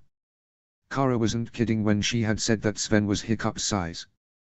The man was a little bit younger than the hooligan chief, but they were within an inch of the other's height. The meathead had calm blue eyes, blonde hair, and freckles that dusted his face. He vaguely reminded Hiccup of a male Astrid, but he knew that to voice this opinion was liable to get him a punch in the stomach considering the man's gangly appearance. The moment he caught sight of Hiccup, he excitedly bounded forward and extended a hand. I have heard so much about you, he exclaimed with a big smile. Hiccup Horrendous Haddock 3, you're like a legend around here. I can't believe I'm meeting you at last. Hiccup gave the man a weak smile and shook his hand. You know, I'm really not that exceptional. Sven eyed Hiccup critically for a moment. What you're doing is exceptional. I have a stepson and I'm not even sure I could do for him what you're doing for your children. If you were in the same situation, I'm sure you would. You're from a good family. Hiccup patted the man's shoulder. Now I don't know how much training you've done, but I'm kind of hopeless at most of the bigger weapons. Sven chuckled. I know the feeling. But sometimes the lighter ones are all you need. Right. Hiccup said, picking up the nearest sword and barely glancing at it. Dager's right-handed, so I guess I'll fight that way too. Great.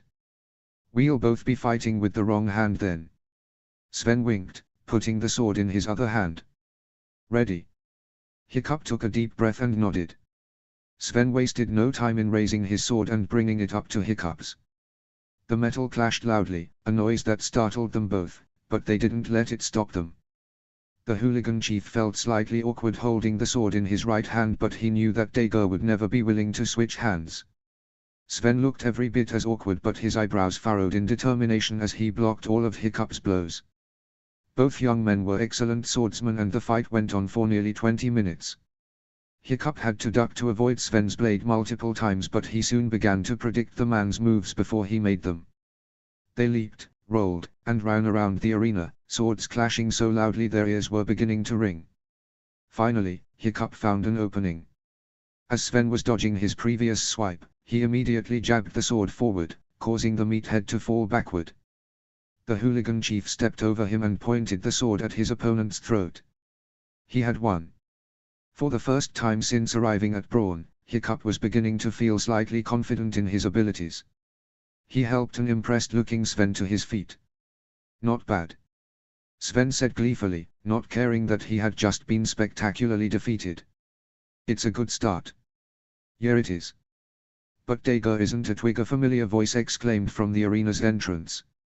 Hiccup turned to find Rough Nut, Fishlegs, Snotlout, Gobber, and Tough Nut walking in, all looking rather impressed with their chief's abilities.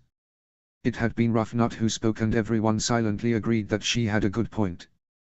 He needs to fight someone with more experience handling different kinds of weapons. Fishlegs announced once the group had reached the middle of the arena. A sword is only one weapon, and as good as you are, you need to be familiar with just about everything. You never know what Dager's going to use against you. There was silence for a short while as everyone gave this some thought. Let me try. Astrid spoke up, reaching into her satchel and pulling out a number of wooden axes. I've been teaching Finn how to throw these. But you need them more than he does.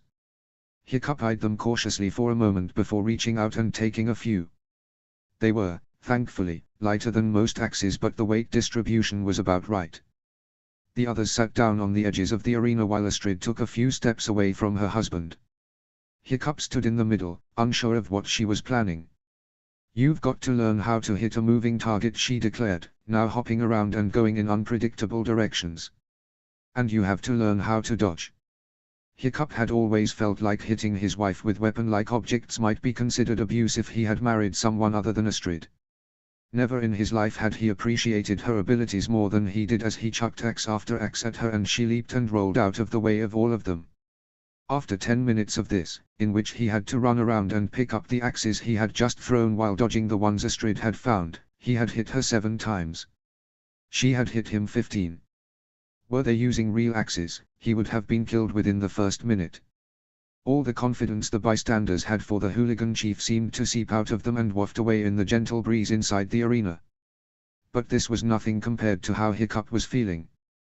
"This is ridiculous," he growled as Astrid hit him for a 16th time. "How am I supposed to improve enough to kill Dager in one day? An attitude like that will get you killed." Astrid rolled her eyes, barely dodging yet another axe thrown by her husband. "Don't doubt yourself even for a second.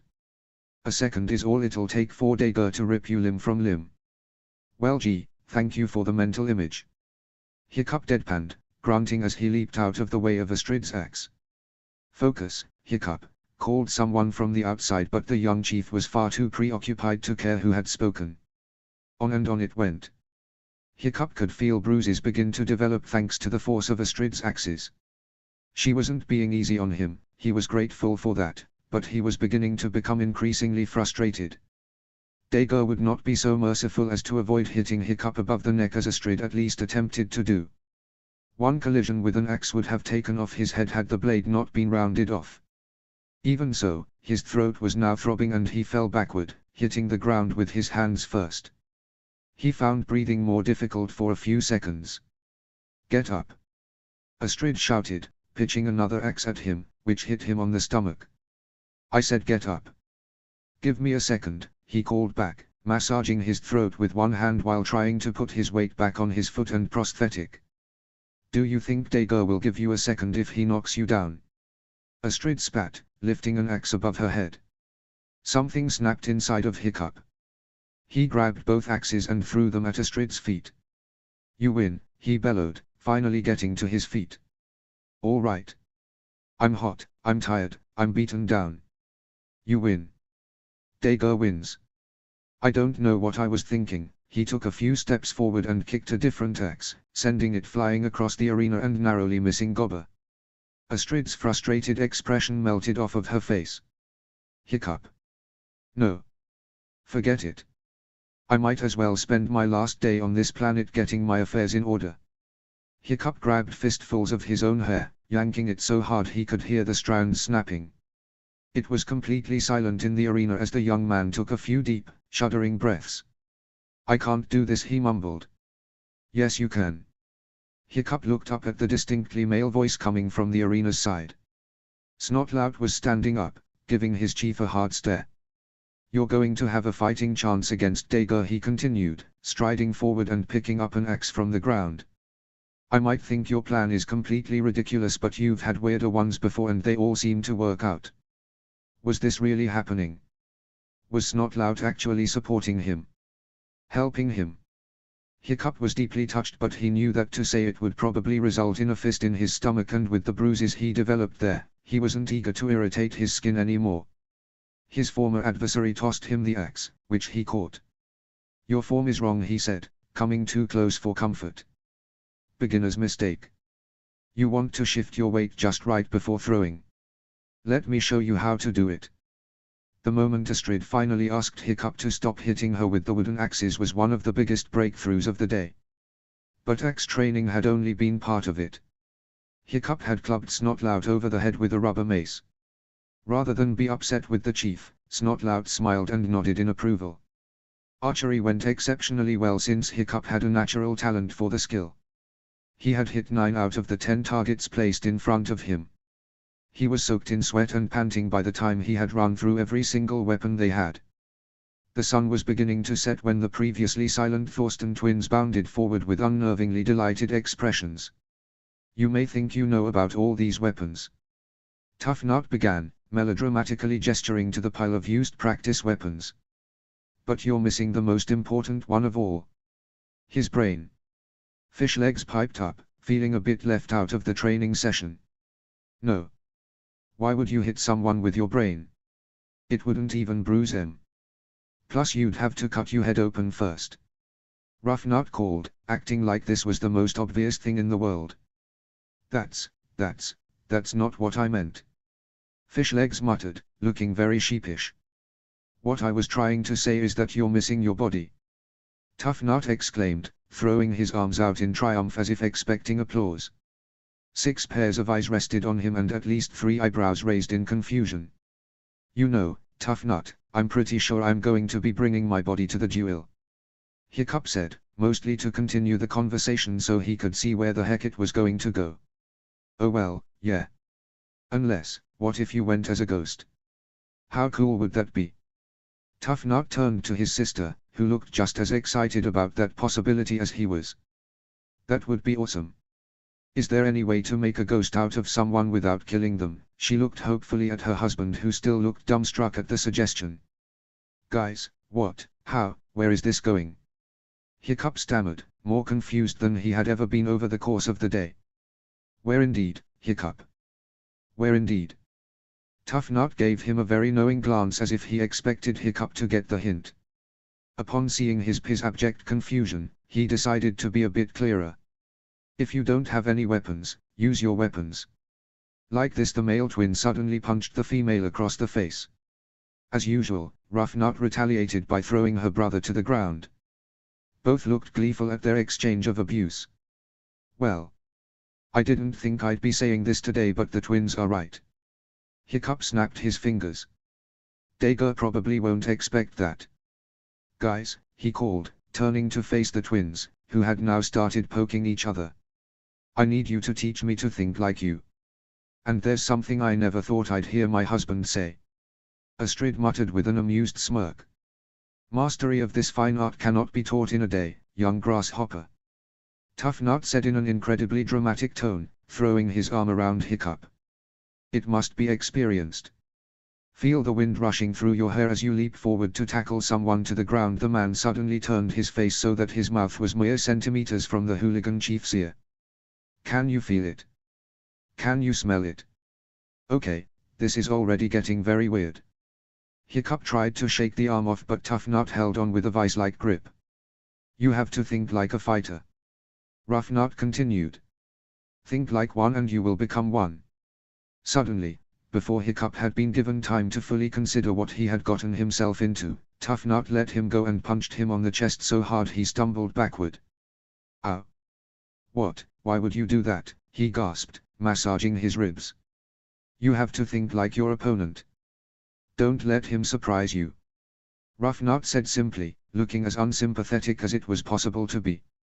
Hiccup wasn't sure if he could think like a completely unhinged person, but he could see her point. And so, quick as a flash before anyone could react, he spun around and kicked Snotlout on the shin with his prosthetic. Snotlout let out an indignant yell as the twins burst into applause. You're learning so fast. Tough Nut's voice was thick with emotion. Dager won't know what hit him. Rough Nut exclaimed excitedly. Well, until he looks up and sees your fist. By the time the sun had set, everyone was exhausted. Kara had a feast prepared for them in the Great Hall, for which they were very grateful. Unfortunately, since Brawn was to be neutral territory, the Berserkers were required to be invited. And so, just as the meal was beginning, Dager led his council through the hall, all of them looking gleeful and excited about the next day's activities. You know, as last meals go, this one isn't so bad. Dager exclaimed after being uncharacteristically silent for several minutes after he seated himself a few feet away from where Hiccup was sitting. Hiccup and Astrid glad that they wrote and ate with the opposite hand because it allowed them to hold hands almost all the time. As Dager's words floated across the room, Astrid's left hand tightened around Hiccup's right. They knew that the Berserker chief was only trying to make Hiccup nervous. Though Dager could not see his adversary's face, he knew he had succeeded when he saw the young man's hand tighten over his fork. Toothless gently nudged Hiccup's elbow, emitting a soft cooing noise in an attempt to comfort his frazzled human. His rider dropped the fork and immediately stroked his snout, trying to allow this small gesture to calm him down. Don't let him get to you, Gobber assured the hooligan chief. It was far too late to stop. Hiccup gritted his teeth and felt his appetite escape him. He heard the raucous laughter of the berserkers seated behind him. His own council was tense and silent, allowing the dissonance of the hostile tribal members to permeate the hall. When the agonizingly uncomfortable meal was over, punctuated by Dager's loud, boastful comments about what he was going to do with Hiccup's family once he married Astrid. The hooligans bolted out of the great hall like terrible terrors after a flash of light on the ground. Kara had found numerous families willing to house the hooligans during their stay. Fortunately for the meatheads, Dager and his men preferred to stay on their own ships. Hiccup and Astrid were to stay with Kara's family in Sigrid's bedroom. The baby's cradle had been moved into her parents' room for the night and a bed had been set up. It wasn't anywhere near as soft or comfortable as the one at home, but it would have to do. The meathead chief had even put a large rock in the room so that Toothless could sleep there. Stormfly opted to sleep in the sizable pen next to Kara's handsome male Nada. Hiccup and Astrid might have found this amusing if they weren't so preoccupied. The young couple decided to take a quick bath before going to bed, mostly to wash off the sweat they had accumulated thanks to the day's grueling activities. After they dried themselves off, they changed into their sleepwear in silence.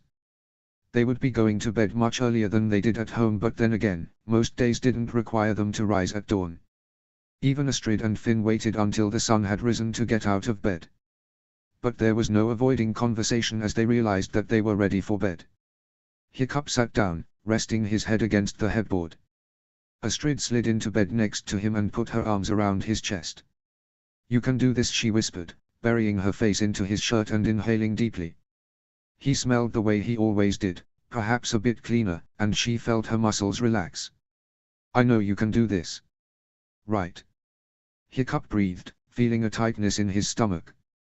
I think I just want to go to bed."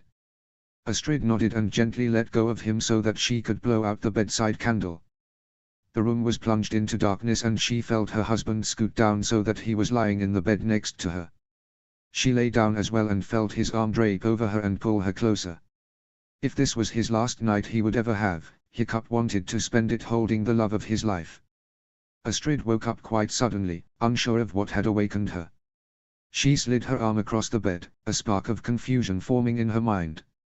There was usually a warm body curled next to her, his arm thrown over her waist. There had been 1 hour before when she had fallen asleep. She lifted and twisted her head to Hiccup's side of the bed, surprised to find it empty. Flipping over and searching further showed his form sitting on the edge of the bed, his elbows resting on his knees, face in his hands. She could see the goosebumps on his bare arms, but he didn't seem to care. Astrid sat up and slid over to him, sliding her arms around his waist and resting her chin on his shoulder. "You should get some more sleep," her groggy voice murmured in his ear. Hiccup lightly shook his head. "I can't." "Hiccup," she whispered, pushing his bangs off his forehead. "You have to. I can't beat him." Astrid stopped, anger growing inside her. "What, are you just going to give up?" "No." Hiccup cried in exasperation, his head shooting out of his palms. He looked at her incredulously, offended that she could even imply something like that. "Astrid, look at us both. Statistically I cannot do it. You're not fish legs. Stop with the statistics." "Astrid, I can't. I don't." Hiccup panted, the emotion clear in his voice. Astrid put off her upset expression and rested a hand on his chest. He continued in a voice just above a whisper, "I don't want to die." Astrid shook her head, but he couldn't stop. "It's not fair. I just want to be with you, raise my children, and I can't. Trista tried to steal Addie from me and I just barely got her back. Now Dager is going to take both of them from me. I can't just. Shhhh. Astrid pulled him around to face her. Hiccup shook his head against her hands. "They're not even 5. I'm going to die on the day before their birthday and they are going to grow up without me. They just lost my dad, they can't afford to lose me too." "They won't." Astrid pulled his chin up to look in his eyes. "They won't. You are going to beat Dager. You are going to be there for our children. They won't grow up without you. You don't know that." Hiccup rasped, his eyes filling. He sniffed loudly and looked down at his hands. "My worst fear, my biggest nightmare is my children growing up without a parent. I had to go through that and it was the worst thing that ever happened. And you, even with both parents, the way your father treated you, it was like he wasn't there at all." He looked back up at her, tears running down his face. I just I can't bear the thought. I just want them to be safe, but I never wanted to die to make it happen, to make them live the rest of their lives without me. Hiccup, stop. Astrid pushed his head into her shoulder as he cried, rocking him back and forth. I'm supposed to train Finn to tame dragons, to become chief one day, to teach him how to shave. I'm supposed to chase boys away from my baby girl Elle like every other father does. I'm supposed to walk her down the aisle. I can't be there for any of their finest, most precious moments in life because of this. I'm supposed to be there for them. Please stop. Astrid whispered, holding a hand on the back of his head. Her throat constricted with every second he cried, every future moment they so badly wanted to have with their family, that they should have with their family.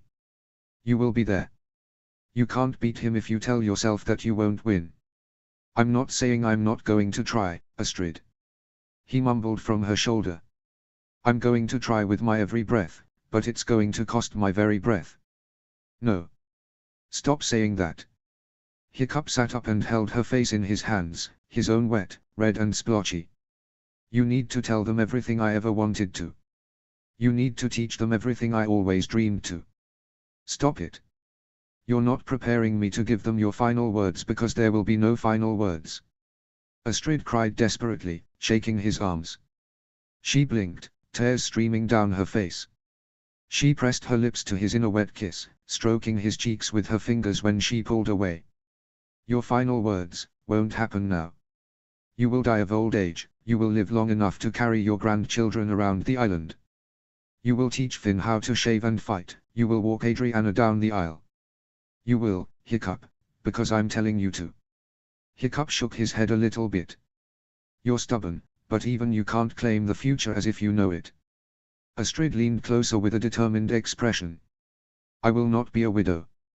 Hiccup gulped at the word, his Adam's apple bobbing in his throat. You're not going to leave me so easily. And not even Dagger can test that. Hiccup's eyes welled up again, his brain wishing to believe her, but his heart remaining unconvinced. The odds were high, he would lose his family, his children, his wife, he would lose all of Berk to Dagger, and he had been chief for less than a month. He had already lost his father, he couldn't do this. Why? He gasped, his eyes closing tight. Astrid's arms closed around him as he cried. Why does it have to be this way? Why? Sure. Astrid pressed him close to her chest, letting him cry. She gently trailed her fingers through his thick hair in the hopes that he'd relax and calm down. Hiccup tightened his hold on her waist, pressing himself closer to her as if it would solve their problems. He didn't want to leave her a widow when they'd been married less than 10 years. He didn't want to leave his babies fatherless when they weren't even 5 years old. He didn't want to abandon his tribe without a chief, his friends leaderless, toothless, riderless. The force of his body pressing against hers began to strain her stomach and back muscles in her attempt to stay sitting. Astrid finally stopped trying and slowly lay back on the pillows, letting Hiccup lay on top of her, his face buried in her chest, his tears soaking into her nightshirt. Whether she continued to stroke his hair for minutes or hours, she didn't know, but it was a long time before his breathing finally slowed, the tense muscles in his neck and shoulders relaxing. Astrid threw the blankets from her side of the bed atop them as his skin felt chilled. She knew that he needed to sleep as much as possible in order to gather his strength for tomorrow. He wouldn't sleep long at all if he was cold. Tomorrow. The word buzzed through her consciousness like the static makes one's hair stand on end before a lightning strike. Goosebumps formed on her arms and she felt cold. She tightened her hold on Hiccup's back, willing and praying to the gods to keep him alive tomorrow. There was so much more they had to do. She just wanted more time. She wanted one more romantic date to tell him how much she loved him. She wanted one more race on Toothless and Stormfly to pass the time. She wanted one more dinner-time meal to spend with her family, the 4 of them together. She wanted one more training exercise with the team together with Hiccup as their leader. She wanted one more. But she had learned years ago that sometimes, no matter how hard you want something, no matter how big or small, how relevant or important, you don't always get what you want. No, life had better plans to throw at its victims. She and Hiccup had their fair share of curveballs, of wrenches thrown into their life plans. They had hoped that after everything with Trista had blown over, life could return to normal. No. That was wishful thinking. And now, Hiccup's life waned in the balance for their wishful thinking, their hopeful dreams and aspirations of a simple, normal life. They were Haddocks. Their lives would never be normal. Their lives were shaped and molded by the struggles they faced. Now the only question was, if Hiccup's dreaded expectations, his worst fear, came true, how would she ever tell her children that their daddy was gone? How would they ever move on? How would they cope? How would the lives of her little ones be shaped by the loss of their father, their hero? Astrid didn't know. She couldn't fathom a day without Hiccup by her side. He was her rock in the hardest of storms, her security blanket, her best friend. She didn't know what she would do without him, let alone how to deal with facing their children every day. She prayed for an answer. She grappled in her mind for a way out of this, a way to save her husband from uncertain death, to save her children from a fatherless life. Sleep finally overtook her in the early hours of the morning. But she still had no answer. Smoke. Heat. Screams. Metal clashing. A horribly familiar laugh. Hiccup couldn't see anything through the thick smoke. He could hardly draw breath as he felt his home burning around him. The cries of children echoing in his head, of his little girl sobbing and calling for him, of his little boy's laboured breathing and whimpering as his strength finally gave out and he fell victim to the raging fire. His wife began to wail with the realization that they no longer had a son, that their daughter would surely be the next to fall. The little girl screamed his name over and over, but his body would not move. He was powerless to help, powerless to protect his family, his village. He fell to his knees, shutting his eyes tight and putting his hands over his head. The screams, the licking flames, Dager's triumphant cackle, everything echoed inside of his mind, bleeding together in a cacophony of noise. And then, as suddenly as it had started, everything went quiet. Except it wasn't completely silent. It was like the sensation he had when he lay upside down in his bed as a child. The steady, soothing heartbeat inside of his head, calming the senses. His mind became blank as the sounds could no longer reach him. He finally relaxed. A hand gently rested on his shoulder. "That isn't going to happen, son." It was a voice he had heard more times than he could possibly count. A voice that had always assured him that there was hope even in the darkest moments. But it was a voice that could no longer reach him. A voice that was impossible to hear again, yet there it was. Hiccup lifted his head and stared at the speaker, the features blurred thanks to the tears that slipped down his face. But there was no denying the speaker's impossible presence. Even so, he had to be certain. He took a deep, shuddering breath. At first the word wouldn't come out of his mouth. He hardly dared hope that this was real. But his voice finally returned to his throat. "Dad." Chapter 13, Message from Valhalla. Chapter text. It had to be a trick. An illusion. The vast man's features were blurred with the amount of tears in Hiccup's eyes, and try as he might, he could not make them stop. There was an ache in his heart, a desperate longing for this to be true, to be happening. And then it hit him. It was a dream. Hiccup tended to remember his dreams and often had great fun telling them to his children. But lucid dreams were rare. And this was definitely a dream. He could almost feel Astrid's body pressing up against his, but he could also feel the hand on his shoulder. See his father standing next to him. Stoic reached down and lifted Hiccup to his feet. He was wobbly and something felt distinctly off. But he couldn't figure out what it was because he wouldn't take his eyes off of his father's face. It was exactly how he remembered it, the wild red hair, the twinkling grayish-blue eyes, the wrinkles he had developed in age. Stoic the Vast was standing before him, reaching out from beyond the grave. How was he supposed to react? He was angry at his father for leaving him just before everything fell apart. He was joyful to be in his presence again. He was completely beaten down yet feeling every bit as hopeful.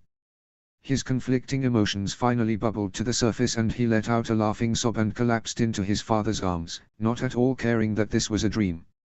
"If I'd have known you'd have this many feelings, I wouldn't have come," Stoic quipped, giving the young man a bone-crushing hug that almost hurt as much as the ones he'd received when his father was alive. Hiccup chuckled weakly, wiping his eyes with his sleeve. He wasn't wearing his nightshirt. He appeared to be in his green tunic. And as he looked down, he realized with a jolt that not only was he barefoot, he had 2 feet again. He lifted his left leg and wiggled his toes. It was a bizarre yet oddly familiar sensation. "Well, that's different," he remarked before turning to look at his father once more. "Dad, you're not, how?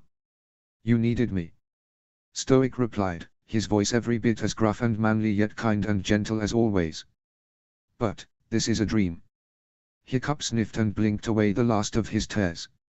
"Yes, son, it is. But whether or not it's a dream doesn't matter. Sometimes all you need to do is say the words you needed to say, whether or not anyone is listening." Stoic kept a reassuring hand on his son's shoulder. Hiccup wanted to cry again. He wanted to blurt out everything he had been feeling and thinking over the last few days, hell, the last few weeks, but the words wouldn't come. All he could do was stare at Stoic, mouth hanging open. It was like performance anxiety. Like he knew exactly what he would say if he could see his father again, but now that he did, his mind was blank. He looked around at their surroundings. They were in the cove. It was a warm, sunny day, tranquil and peaceful. Probably late in the afternoon. He took a few steps forward, enjoying the sensation of the sand between his toes. All 10 of them. Finally, he sat down on a log and stared into the pond. He could see a few fish hopping out of the water, causing ripples on its skin that collided with each other and created tiny waves on the bank. Toothless would love it there, but he was nowhere to be found. Hiccup picked up a stick and began to absent-mindedly doodle in the sand. Finally, he looked up at his father, who was now seated next to him. "Why?" he asked, his voice trembling slightly. "Why did you have to leave me?" Stoic patted Hiccup on the back, somehow managing to remember that the young man didn't appreciate being thrown forward into his own doodles. "Sometimes things happen for no reason. But I didn't even get to say goodbye," Hiccup muttered, blinking rapidly to push down more tears. Stoic laughed. It was a wonderful sound that filled the cove and gave Hiccup a tiny spark of pure joy. "It's all right. Goodbyes, they're not all they're cracked up to be." Hiccup shook his head. "Still, I would have liked to have given you one." "I know. That's one reason I came," Stoic replied thoughtfully. Hiccup paused for a moment. "Are you real?" "I don't know." Stoic stroked his beard, something he only did if he was deep in thought. "Either this is an elaborate dream from your own mind or the gods are being generous. What do you think?" "You've never been so mysterious, Dad." "Are there rules in Valhalla against giving straight answers?" A small smile tugged at the corners of Hiccup's mouth. "You're one to talk. Sometimes getting a straight answer out of you took most of my mental energy." Stoic smiled widely. There was a long silence. Hiccup continued to draw on the ground, his arm moving almost automatically. The moments of sitting in silence with his father had always bothered him when he was young. He had so dearly wanted to say something, wanted a conversation that wouldn't be shut off after a few sentences. But now they were comforting. He felt less tense, but there was a conflicting feeling in his heart, half joy and half terrible sadness. "You're doing the right thing, son," Stoic said after a few minutes, patting Hiccup on the back again. "It may not seem like it, but you know it's what I would have done." Hiccup turned to face his father again. Stoic had said things like this before, but there was something deeply genuine in the way he said those words. Like he had come back from the grave just to say them. Just to tell his son to stop doubting himself. "Why?" Hiccup asked. "Even I don't know what I'm doing or all the reasons why. I just feel like this is the right thing to do. Even if no one else does. You always were crazy enough to do what you wanted regardless of what anyone thought." Stoic chortled. "But it's not so much about the kids as it is about the integrity of Berk itself." Hiccup was confused for a moment, but then it clicked. His father wouldn't have fought just for the safety of Finn and Adriana.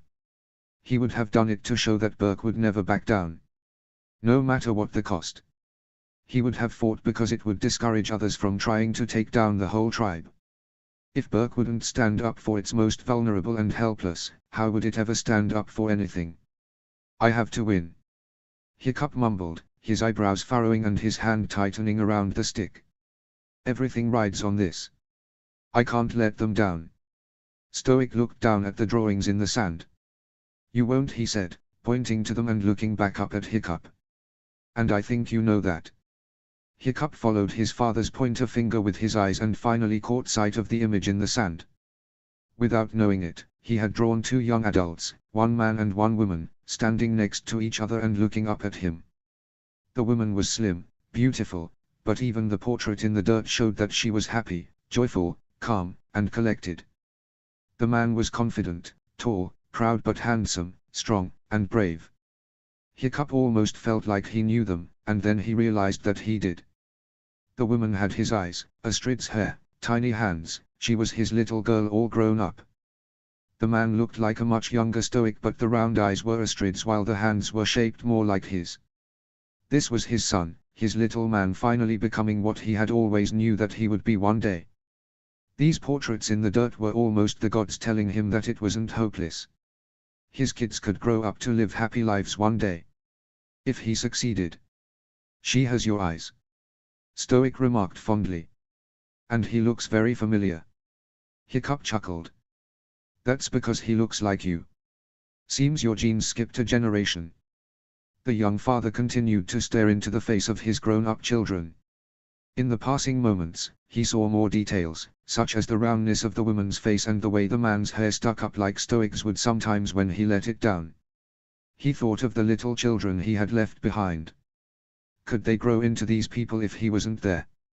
If he didn't teach them how to tame dragons or nurture their hidden talents, would they be strong and fearless without their father? No. Astrid had grown up without a father's love, and as much as Hiccup loved her, he could still see the longing in her eyes. The desperate desire for a love she would never receive. I need to win, he repeated, gritting his teeth in fierce determination. For them. For Astrid. For Berk. Stoic's smile widened. That's the man I raised. Hiccup suddenly felt something warm yet oddly jarring on his chest. There were muffled sounds coming from somewhere other than the cove. Sniffles and quiet sobs. A woman was crying. For a moment, father and son listened to the sounds in silence.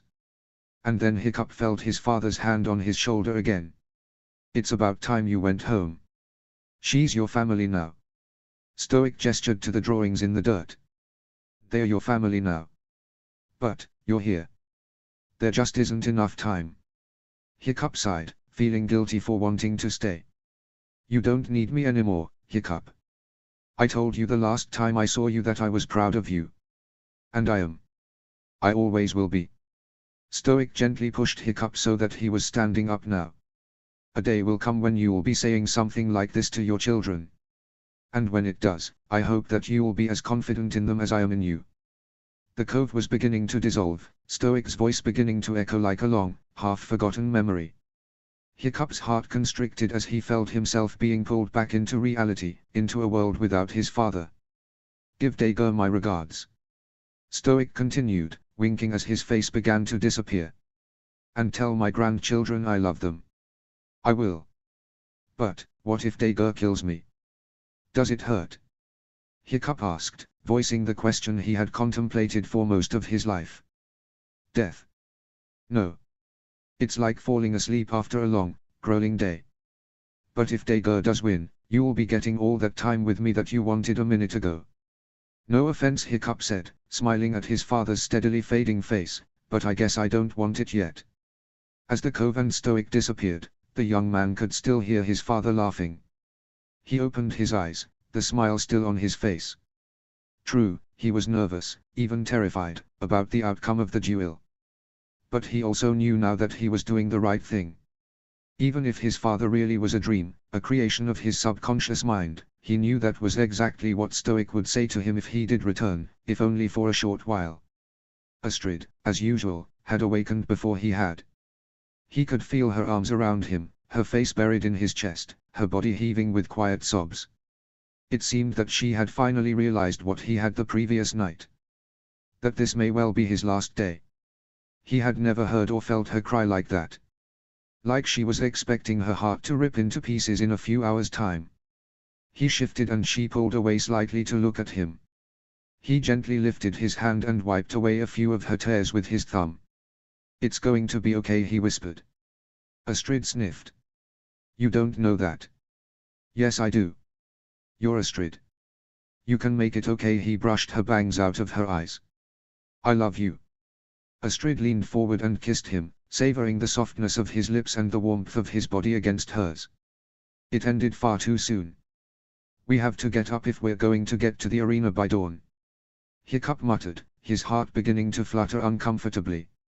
Astrid nodded and slowly rolled over so that she could rise from the bed. It made a creaking noise as the couple stood up at the same time. Toothless woke up, his wide-green eyes darting around the room almost like he knew his human was in danger. Hiccup stepped forward and stroked the dragon's snout.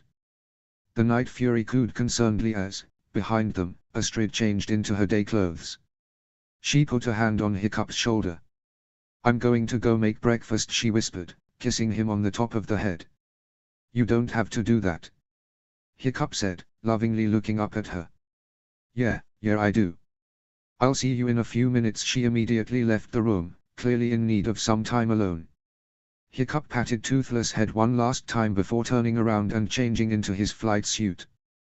As he slid on the leather riding suit, Mr. Gobcup nearly slid out of it onto the ground. He tucked it back in and secured it over his heart. Then, seeing one of the smaller practice axes lying on the ground, he picked it up and strapped it to his leg underneath his pants. He was ready to go, except for a thin coat made of leather he would put on over the upper half of his flight suit for a little extra protection. As he secured the small axe to his leg, his fingers lingered on its hilt. "One day you won't need me to protect you, little man," he whispered fondly, picturing his son's face. "I'm going to show you how to protect others. The village, the dragons, everyone. One day it will be you standing up to our enemies. And I'm going to be so proud of you. More than anything, I want to watch you become the strong man I know you will be." He sat up straight and put a hand over the doll strapped to his chest, firmly picturing his daughter's face this time. "You are the most fragile gift I have ever received." He gently patted the strap containing the doll. "One day you won't be so fragile. Until then, it's my job to protect you. I want to show you how to use that incredible compassion for the good of the village. I want to watch you turn into the beautiful, confident woman I know you'll be one day." His heart felt uncomfortably heavy as he stood up and put on his leather coat. He wasn't quite used to it yet, but he needed an extra layer for protection and because he simply didn't want Dager to see his daughter's doll. It was odd, but it felt like it was his way of protecting her and Finn even from far away. He wondered if they were sleeping now. Adriana would probably have tossed and turned most of the night, but she tended to fall asleep before dawn no matter how miserable she felt. Finn was probably asleep, but not for much longer. The young father wanted to check on them one more time. To pull up their covers so that they were warmer, to watch them sleeping peacefully, Adriana clutching Snowy and Mr. Gobcup and Finn snoring quietly. He just wanted more time. Each minute he spent with them was precious, and even now, he feared that he had spent them all. He was thankful that he had gone out of his way to spend as much time as possible, to rock them to sleep and bandage their cuts, to wipe their tears and hold them tight when they were feeling scared. And now he would either kill or be killed for them in a matter of hours. He shook his head, trying to clear his mind. Right now wasn't about how things should have been or what ought to have been, what might have been. It was about what things were, the reality that Hiccup was likely to be slain. He hoped that, at the very least, he would bring Dager down with him. He finally decided to go downstairs to see his wife again. When he and Toothless were at the bottom of the stairs, they caught sight of Astrid sitting at the table, holding Sigrid and watching Kara and Frederick prepare a far too extravagant meal for an ordinary day. They were nearly finished when Hiccup arrived and the four of them ate in complete silence, the hooligan chief occasionally tossing his dragon a fish. As they got up from the table, Kara turned to face Hiccup. "I read over the laws again this morning. They are pretty standard, that the duel cannot begin until the gong is sounded and how no one is allowed to help. But there is one that is sort of alarming." She sighed deeply and put a hand on Toothless' snout. "Animals are permitted in the duel as weapons, but they are not allowed to be used unless they are necessary. I guess it's something about wanting the chiefs to show their skill without any assistance before allowing them to use their animals. Or maybe it's just to keep things simple. I'm not entirely sure. Toothless and the Skrill won't be allowed into the arena unless one or both of you are rendered incapable of walking on your own. Hiccup looked down at his dragon, who was eyeing him with concern. The bottom seemed to drop out of his stomach. So I have to injure Dager's leg so I can use Toothless. Kara nodded. That's the idea. Or let him injure yours. The hooligan chief looked down at his remaining foot. I guess I could get used to not having feet. Kara smiled at Hiccup's apparent decision to remain optimistic. Astrid walked up to her husband and grabbed his hand. She didn't let go until they had arrived in the arena. The Meathead Arena had once played host to numerous dragon-killing events. Now that the dragons were welcomed on Brawn, it didn't get nearly as much use. However, the bars separating those on the outside with those on the inside remained strong and immovable. Even if they wanted to, the hooligans and their dragons would not be able to enter the arena until the duel was over.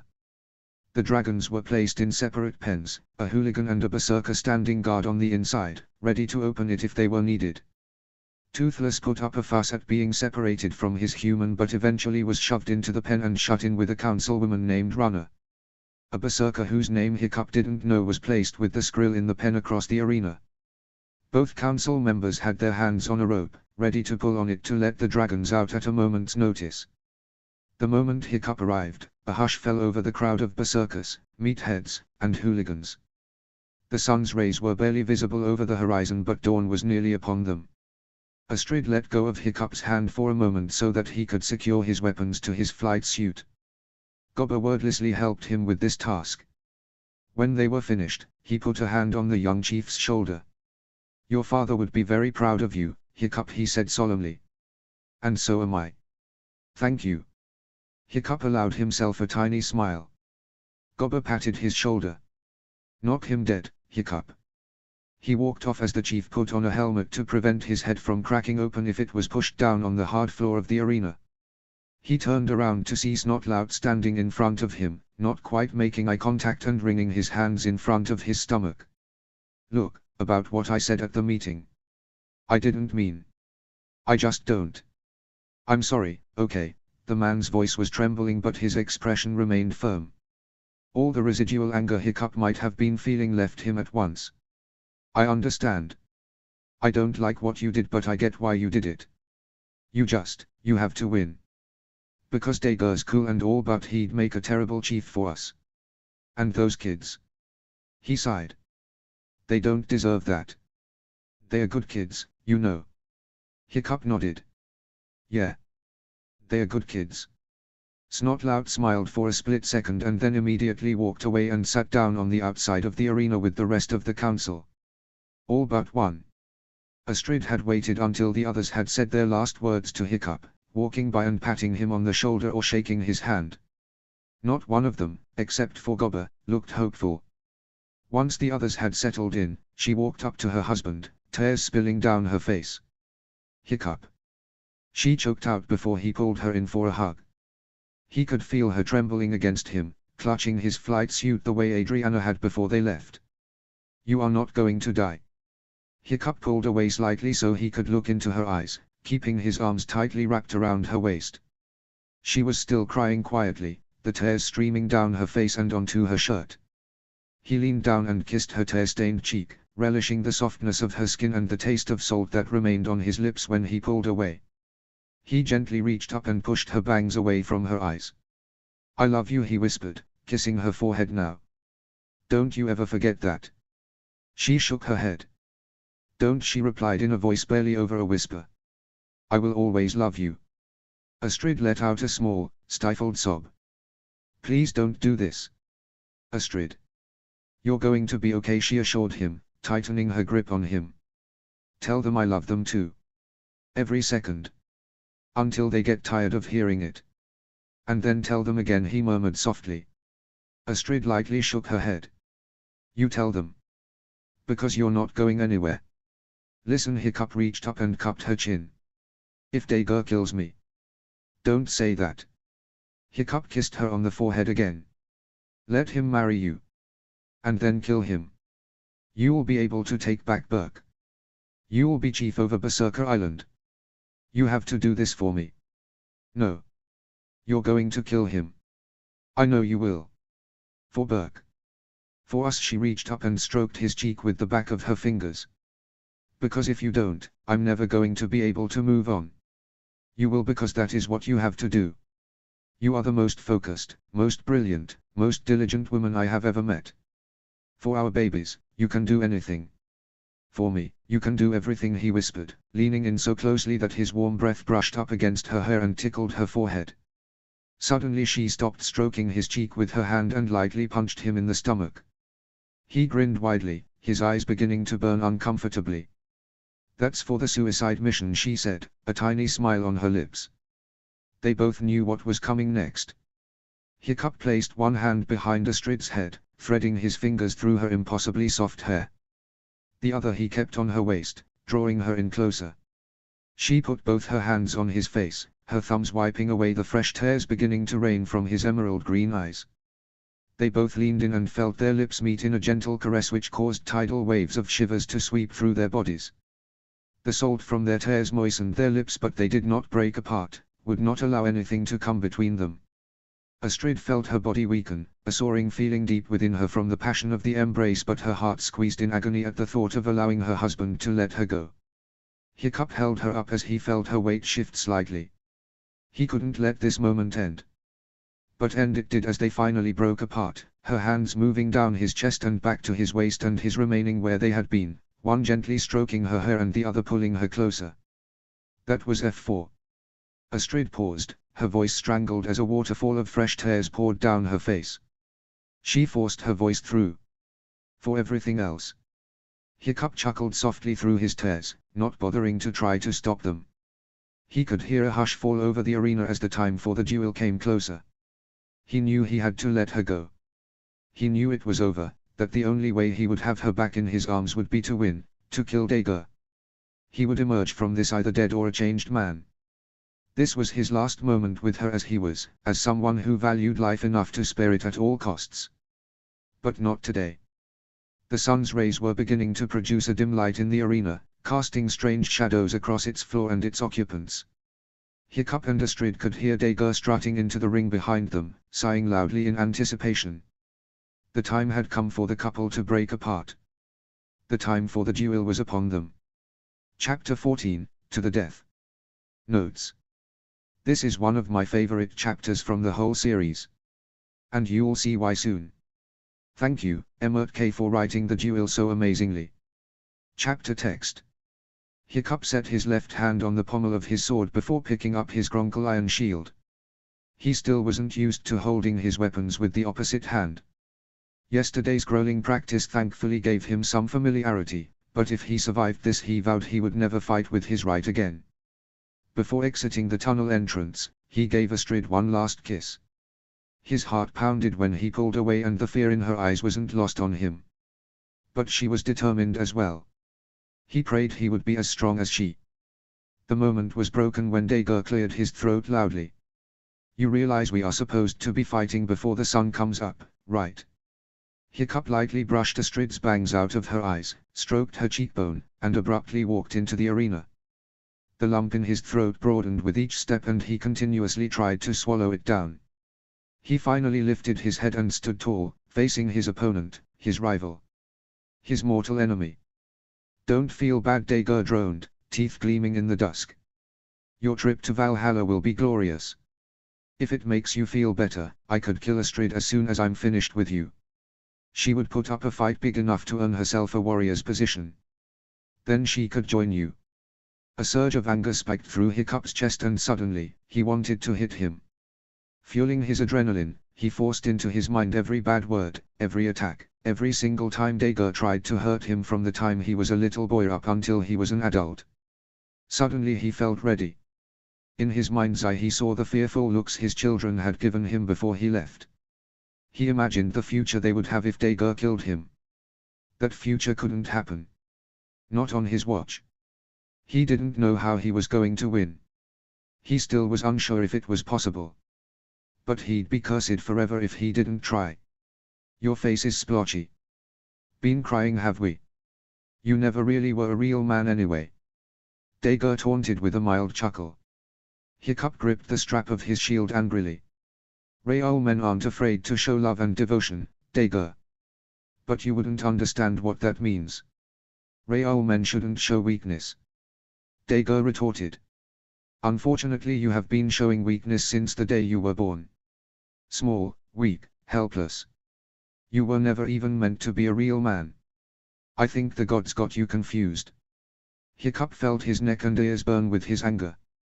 He tried to cap it, he didn't want to be unfocused when the fighting started. But he let the emotion surge through his blood, his limbs beginning to shake in anticipation. The adrenaline pumping through his body would only make him stronger. While Dager rambled, he was only giving Hiccup more time to prepare. Every second counted after all. Kara and Frederick stood at the head of the arena from their seats, grasping each other's hands tightly. Dager continued to fire insults at Hiccup while the rest of the group's eyes turned upward to the neutral party.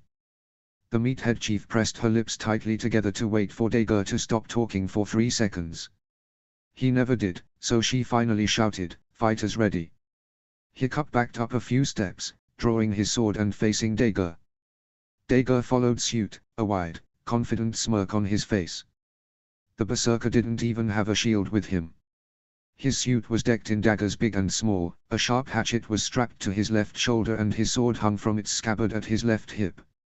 His armor rattled as he moved and his helmet seemed to be his only smart form of protection. Still, Hiccup gulped. Kara closed her eyes for a moment before raising her voice strongly. "May the best chief win. Good luck." A mere beat later, the gong sounded. The hooligans were rarely up before the sun. People like Stoic sometimes rose that early, but most stayed in their beds until they could see daylight in their windows. Ordinarily, the village square was completely silent and still in the early hours of the morning. But this morning was different. This morning, the chief of their village might lose his life and no one would know the outcome until the afternoon if they were lucky. Without saying a word to anyone else, almost everyone in the village made a silent decision to go to the Great Hall and pray for their chief. To beg the gods to spare his life and to give him the strength to take Dager's. Among the throng of silently praying Vikings were the children for whom Hiccup was fighting. Neither slept well the previous night and both were awake well before dawn. Adriana barely stopped crying since her parents had left. No amount of words or comfort could make her stop. That morning, she continued to cry as silently as she could, stifling each hiccup as they came. As usual, Finn had reacted differently. He had become reclusive since his parents had flown away. He would sit for hours and stare out into space, his eyes wide with fear. This vaguely reminded Lotus of Hiccup's catatonic state after everything with Adriana, but Finn wasn't completely gone. He would speak if he was spoken to and he reacted to his environment. He simply wanted to be alone. The twins' sole remaining grandparent worried about how the children would cope with losing their father. The very idea terrified them so much they could hardly function. There was still hope. There was still a chance that Hiccup would survive and protect his family and his village. A chance, but that wasn't enough to assure the terrified children. Hope could only get them so far. The Great Hall had never been so full yet so quiet. Scraping chairs, footfalls, breathing, every sound permeated the hall and seemed to be magnified. Adriana's hiccups reverberated around the confined space, yet no one had the heart to speak to her. To comfort her. No one, that is, except Eric. The boy had always been shy and calm, emotional when he was pushed but easygoing and relaxed most of the time. Adriana was outgoing and friendly, a startling contrast to her best friend, but both were sensitive.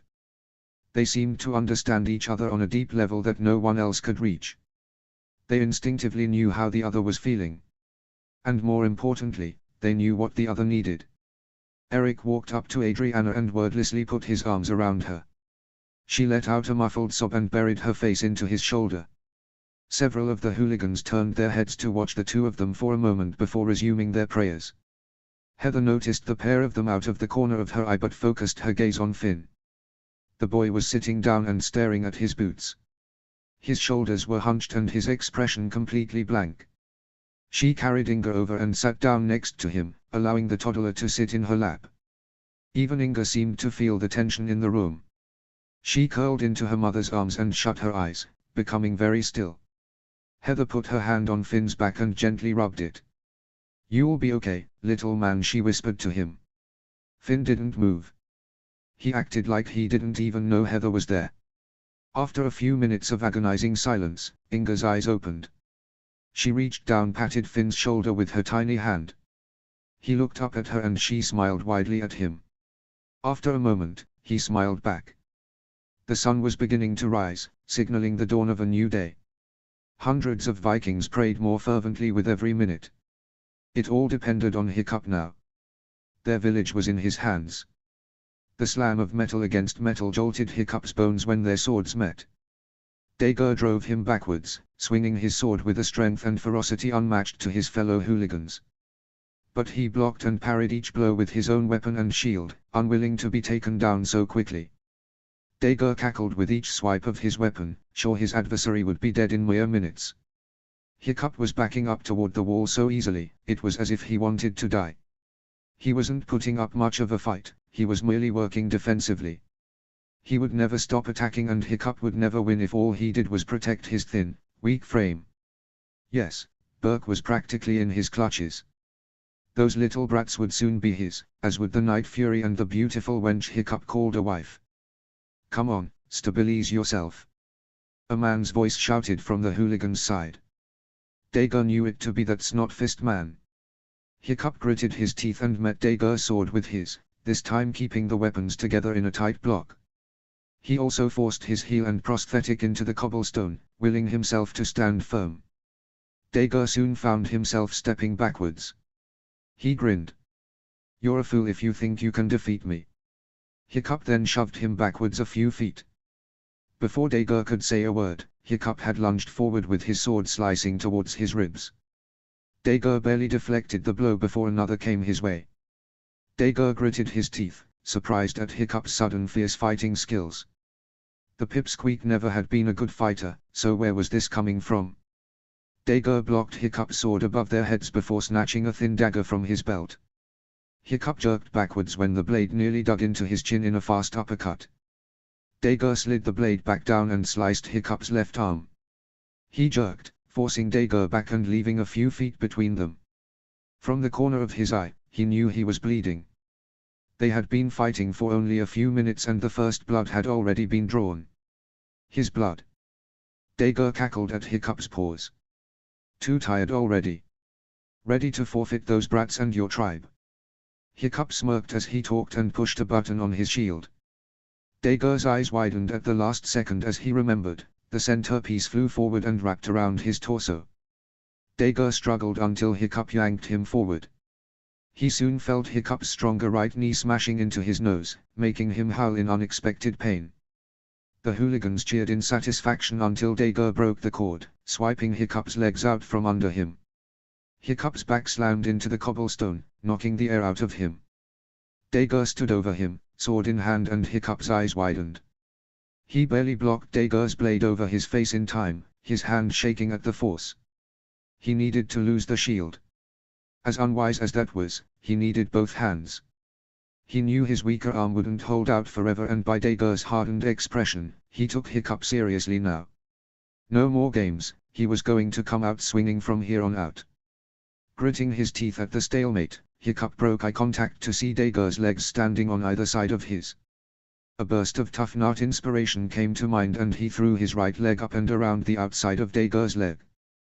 The other man's pressure on his sword let up for a second as Hiccup pressed his heel into Dager's left hip joint. What? Dager gasped when Hiccup pulled him backwards, throwing him off balance. Tough Nut's voice suddenly screeched from the sidelines. "He's wide open." A short spurt of empathy flew from Hiccup's consciousness as he raised his prosthetic and slammed it into Dager's groin. The man screamed in a high-pitched voice as he toppled backwards. Hiccup wasted no time in getting to his feet and dropping his shield. The hooligan twins roared in satisfaction at their prodigy's epic fighting skills, but Hiccup paid them no heed. He slammed his blade down toward Dager, but the berserker managed to block his blow. And then he did something that Hiccup never forgot. He punched Hiccup's left leg. White-hot pain shot through Hiccup's consciousness and his eyes pricked. He crumpled in a heap with a cry of pain he hadn't cried in years. Astrid yelped when Dager made his way to his feet. "Get up! Hiccup, get up!" she cried, slapping the metal bars keeping her from her husband. Hiccup bit his lip and rolled to his left, Dager's blade scraping loudly against the pavement where he previously lay. Dager jumped forward and stomped on his blade, trapping it under his boot. He then pulled Hiccup up by the collar of his vest. His blood from the hit to the nose splattered on Hiccup's armor as he spat, "Are you going to cry? Too much pain to your little leg? Try losing a leg and feel a hit like that, Dager." Hiccup spat back. "In fact, let me help you understand the feeling." Dager failed to notice Hiccup stealing a blade from his belt, and when the hooligan suddenly twisted in his grip and shoved it into his thigh, he screamed in pain. Hiccup fell back to the ground and quickly tried to sit up. Dager, still screaming in rage, punched Hiccup in the face. The hooligan chief saw stars for a minute before Dager kicked him in the stomach. The force of the kick sent Hiccup reeling across the cobblestone, but he managed to sit on his knees while gasping for breath. He watched in horror as Dager yanked the blade out of his thigh, flung the blood across the pavement and then expertly threw the dagger right at Hiccup's face. Hiccup threw all his body weight into his sword, barely managing to knock the dagger away and save his face. Gobber's grip on the iron bars tightened, the metal groaning against the hinges in his angst. Astrid dragged her fingers through her hair, her eyes never leaving the fight. Hiccup gasped, shocked for a moment that he actually deflected the blade before Dager was on him again. He had his hatchet in his left hand, his sword in his right. Hiccup instantly rolled to the right when Dager swiped his hatchet and armed himself with a dagger that had been hidden in his boot. His left leg groaned from under him, but he forced himself to stay standing. He wouldn't be mauled in front of everyone because his leg gave out on him. Dager limped after him as he backed up, both searching for an opening. Dager forced out a heavy breath through his teeth. "You do realize you could save us both a lot of pain by just handing the brats over? Thought you were going to enjoy killing me, Dager." "Oh, I am enjoying this immensely," Dager cackled. "But I'm just pointing out the fact that you have a wife, you know. She could just make you a couple more brats. What's the big deal?" Astrid's face burned and the male hooligans around her shifted angrily. The reddening of Hiccup's face wasn't lost on Dager, so he pushed more. "Just make sure this time around she picks a proper place to pop. Wouldn't do to lose more kids." He then shifted his stance so he could look at Astrid 30 feet away.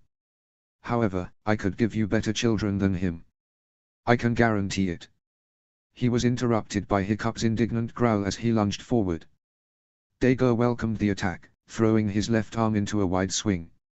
Hiccup jerked back, but the blade still swiped his right cheekbone. He knew the cut was shallow and met his opponent's sword over their heads. He jabbed at Dager's ribs with his dagger, which was blocked as if he had seen it coming.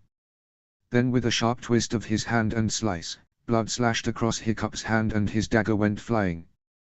Dager laughed when Hiccup bit his lip against the pain. "You really don't know how to use a dagger, do you? Funny, we both match up to our names quite well. I'm proficient with dagger usage, while you are the Hiccup to end all hiccups." Arm shaking from blocking Dager's sword, Hiccup lifted his prosthetic and slammed it onto Dager's foot. He yelped in sudden pain as Hiccup punched his leg wound. "Go, you little," Dager screamed, slicing his blade down toward Hiccup. Hiccup jumped back, his sword in both hands now. "Notice that wound is from a dagger. I wouldn't say I don't know what I'm doing." Dager growled with rage and fiercely attacked. Hiccup met the blows straight on but felt himself back up by the second. Suddenly, Dager caught the hilt of his sword by the blade and snatched it from his grasp. Dismayed, Hiccup watched his sword sail over Dager's shoulder and steadily backed up. Dager didn't move, only watched him back away in what he thought was weakness, but was in fact a smart evaluation of his surroundings. His sword was 10 feet behind the berserker. He couldn't go around Dager if he tried, he'd be cut down instantly. He most certainly couldn't go over him, but he had no time to further evaluate his plan as Dager charged, sword flashing. Hiccup ran forward and just as Dager's blade swiped toward his neck, he bent his knees and slid forward. He watched Dager's blade sail over his face, clipping his bangs. Astrid screamed from the tunnel with the terror of watching her husband fall, but realized that he tricked them all. Hiccup slid past Dager, the berserker nearly tripping as his blade met open air. Hiccup jumped to his feet and grabbed his sword off the ground, whipping around to face Dager again. The berserker chief stood there with a look of confusion on his face, unsure how he had honestly missed his target. He had Hiccup in his clutches. And he missed. "It's not fun to be a loser, isn't it, Dager?"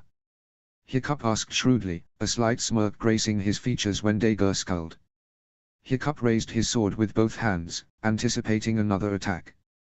He suddenly realized he had been fighting for a long time. And he only had minor injuries so far. He would have smiled with joy with this revelation, but Dager broke the silence. "Loser?" Dager sniffed. "I may have missed one time, but that doesn't make me a loser. I don't lose battles. That's your job. Always has been. Notice I'm still standing." Hiccup replied, not lowering his defenses. "Not for much longer," Hiccup. Dager sneered before charging forward. Hiccup met his sword head-on, sliding his own down toward the hilt in the attempt to catch Dager's fingers. He missed, and unfortunately Dager took the opportunity at their close proximity to kick his prosthetic out from under him. Hiccup crumpled to the ground, growling when Dager dove on top of him as he tried to slam his sword hilt into his face. He grabbed the back of Dager's vest and used all his strength to roll them over, but Dager slammed him to his back again. Dager laughed, grabbing a fistful of Hiccup's hair and pushing his head into the cobblestone. Hiccup growled again, snatching a dagger from Dager's belt. He slashed upwards with the weapon, slicing Dager's right cheek up to his eyebrow. Dager howled in pain, slamming Hiccup's head into the cobblestone in rage. Blood dripped onto Hiccup's face as he shoved his foot and prosthetic into Dager's stomach, then shouted with all his strength as he flung Dager up and over his head. "Woo! Yeah, that's right." Tough Nut screamed when Dager slammed into the weapons rack. Hiccup rolled onto his belly, scrambling for his sword that had been lost in the tussle. Gobber's voice suddenly screamed, "Hiccup, watch it!" Hiccup instinctively dove to his left, a large hammer barely missing him by inches. The sturdy hunk of metal slammed into his sword, cracking the blade in seconds. Now he only had a dagger, the rest of the weapons were behind Dager, who was winding up for another swing. Hiccup barrel rolled forward, Dager growling when he again missed his target. Hiccup scrambled up toward the weapons rack, a new weapon in his sights. He didn't see the hit. He didn't even see the swing. Crack. He was instantaneously flat on his belly, clutching his left knee and screaming louder than he had ever screamed before in his life. It felt like electricity, the white-hot, earth-shattering pain spiking up his left leg. Hiccup. Astrid screamed, clutching the bars. She was sure her husband couldn't hear her as his scream echoed across the arena. Dager swung the hammer again with a malicious cackle. The prosthetic snapped in half, making the hooligans gape in fear. Hiccup snatched his knees to his chest, clutching his left. "Hiccup, get up. Please get up." Astrid screamed, shoving her fingers through her hair. Kara clutched the armrests of her chair, her knuckles white. She couldn't bear to see Hiccup slaughtered like this when he probably couldn't stand. He had more fight in him, and now he had his best friend. She stood from her chair and commanded in a loud voice, "Dragons. Now." The hooligan and berserker instantly yanked on the ropes, lifting the cage doors.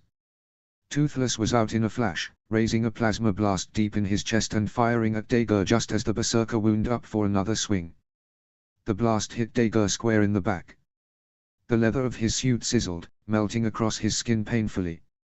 He landed on his stomach a few yards away, his hands grabbing at his back to pull the leather off. But it was useless. He stared up at Bloodbath, his magnificent skrill. Hiccup gritted his teeth, not registering anything other than the agonizing pain he felt in his leg. Even if his prosthetic hadn't been broken, there was no way he would be able to stand on it. He knew it, he didn't need to test it to find out. "Hiccup!" Astrid shouted when he sat up to rest his weight on his right knee. Tears formed in his eyes and he choked down another howl of pain. Toothless prodded his shoulder, warbling encouragingly. "Hiccup, get up. Hiccup shook his head shakily. He couldn't get up, the pain was too great. Dager was surely atop his skrill by now, what more did he have left? But something caught his eye. There, sticking out of the edge of his suit by his leg was his son's wooden axe. His eyes widened and the pain in his leg seemed to falter slightly. "Finn," he whispered. "Come on, buddy, Daddy needs some of your strength." A burst of adrenaline, fueled by the thought of his little boy, shot through his body. Toothless cooed in front of him, puffing his bangs out of his eyes. Hiccup looked up at him, tears of pain gathering at the edge of his eyelids. Toothless. Help me up." Toothless immediately flattened on his belly, nudging his black triangular nose under Hiccup's waist. Hiccup groaned as he slid himself into his saddle, his dangerously injured left leg dangling above the rigging. Thankfully he could use his right foot to operate Toothless' tail. Joined with his best friend, he could do this, he had to. For Finn. For Adriana. For Astrid. For Burke. And for himself. The hooligan chief turned and locked eyes with his wife. Her face had fingernail marks from when she had clutched it in fear. Her knuckles were white, still gripping the bars. But her gaze was confident, encouraging. "Go," she whispered, her heart pounding in her ears. "All right," Bud Hiccup said in a strong voice, turning and giving his dragon a reassuring pat on the head. Toothless growled in response, narrowing his eyes at the skrill and its rider in front of them. "Let's finish this." Chapter 15, Precious Memories. Chapter text. Toothless and Bloodbath reared onto their hind legs, one screeching at a high pitch, the other roaring with wings lit up by electricity. Bloodbath sparked as Dager cackled, so sure he would win this duel. But in the back of his mind he knew as well as everyone else that this was Hiccup's territory. Since the hooligan was 15 years old, he had always been the best concerning dragons, riding, control, instincts, territory, knowledge. Everything there was to know about dragons was all in Hiccup's head. Luckily for Dager, Hiccup only had one working leg. He was at a great disadvantage and no one could deny that. "Fire, Bloodbath!" Dager screeched mid-cackle. "Toothless, watch out!" Hiccup shouted, crouching low over the saddle as his Night Fury dodged the bolt of lightning. The young chief shouted in pain when the action jostled his leg.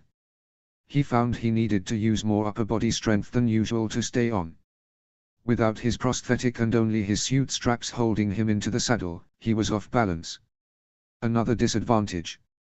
Toothless roared angrily as another burst of electricity came close to hitting him and his rider. He reared up onto his back legs again, growling warningly and stretching out his wings. "Toothless, plasma blast!" Hiccup ordered. The Night Fury gathered a massive burst of burning plasma in the back of his throat and shot it straight at the center of the arena. The blast exploded, sending a cloud of dark smoke through the arena. "You missed." Dager cackled. Hiccup smirked, struck with sudden deja vu. "You did I?" Dager blinked quickly as his enemies disappeared into the dark fog. "What? Oh, perfect." A second plasma blast came dangerously close to them, exploding mere feet away on the concrete walls. "Bloodbath, fire! They have metal, find them!" Bloodbath roared, gathering powerful surges of electric energy into its wings. With a loud screech it released the beams into the fog. Dager roared in victory when he heard the hooligan and his dragon cry out in shock and scramble to safety. Bloodbath again reared onto its hind legs, flapping its wings wildly against the fog. The dissipating fog was not lost on Hiccup. Before they could be seen he directed Toothless into a darker part of the fog. Taking to the air and circling around the arena in a tight circle, they very nearly knocked Dager right off his dragon's back. But he saw them just in time, swiping his hatchet at the enemy. Hiccup guided Toothless into a tight flip, narrowly missing the blade. "Toothless, 2 blasts." Toothless obeyed, sending another couple of blasts into the arena, one onto the ground to restore the fog and the other toward Dager. The berserker jerked in his saddle as Bloodbath dove away. The duo growled angrily before leaping into the darkness in search of their prey, which just happened to be black as the night. Little could be heard from inside the fog for a few moments as both fighters sought out the other. Astrid bounced on her toes, Snotlout's fingers absent-mindedly rubbed the corners of his mouth, Gobber clutched the bars anxiously. Kara and Frederick watched the black fog with darting eyes, wondering how the men and dragons had been so quiet for this long in the darkness. Even the berserkers seemed a little apprehensive at the growing silence. Astrid bit her cheek nervously. Where had a night fury scream snatched away her thoughts, and the Skrill suddenly slammed into the metal door she stood behind. Astrid and many others yelped in shock, stumbling backwards as Toothless dove on top of Bloodbath. Dager was shoved against the bars with a cry of rage. Hiccup raised a bow, arrow cocked and aimed at Dager. Bloodbath, shock. Bloodbath set itself into a torrent of shock waves just as Hiccup released the arrow, but Toothless' twist of pain sent the arrow over Dager's head. Tough Nut jumped out of the way, missing the shot by inches. Hiccup held onto the saddle with one hand, shouting for Toothless to stabilize himself. The Skrill clamped its massive jaws onto Toothless' front left leg, making the Night Fury howl in rage. Toothless! Hiccup screamed, trying to yell over the dragon cries. The dark blood dripping to the ground did not look good at all, and Toothless' understandable flailing was making it difficult to hold on. Toothless, tail strike! Toothless slammed his tail around in a 180-degree strike, effectively sending Dager and the Skrill away. The Night Fury screeched in pain, nudging his injured limb with his snout. He hopped backwards away from the enemy, dripping leg in the air. Hiccup patted his shoulder gently.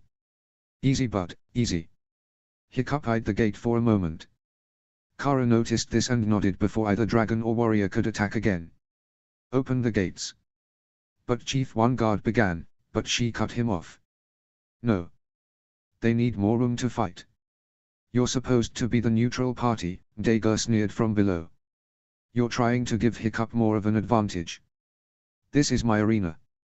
Kara thundered, standing tall from her seat. I said to open the gate. Now you will open them.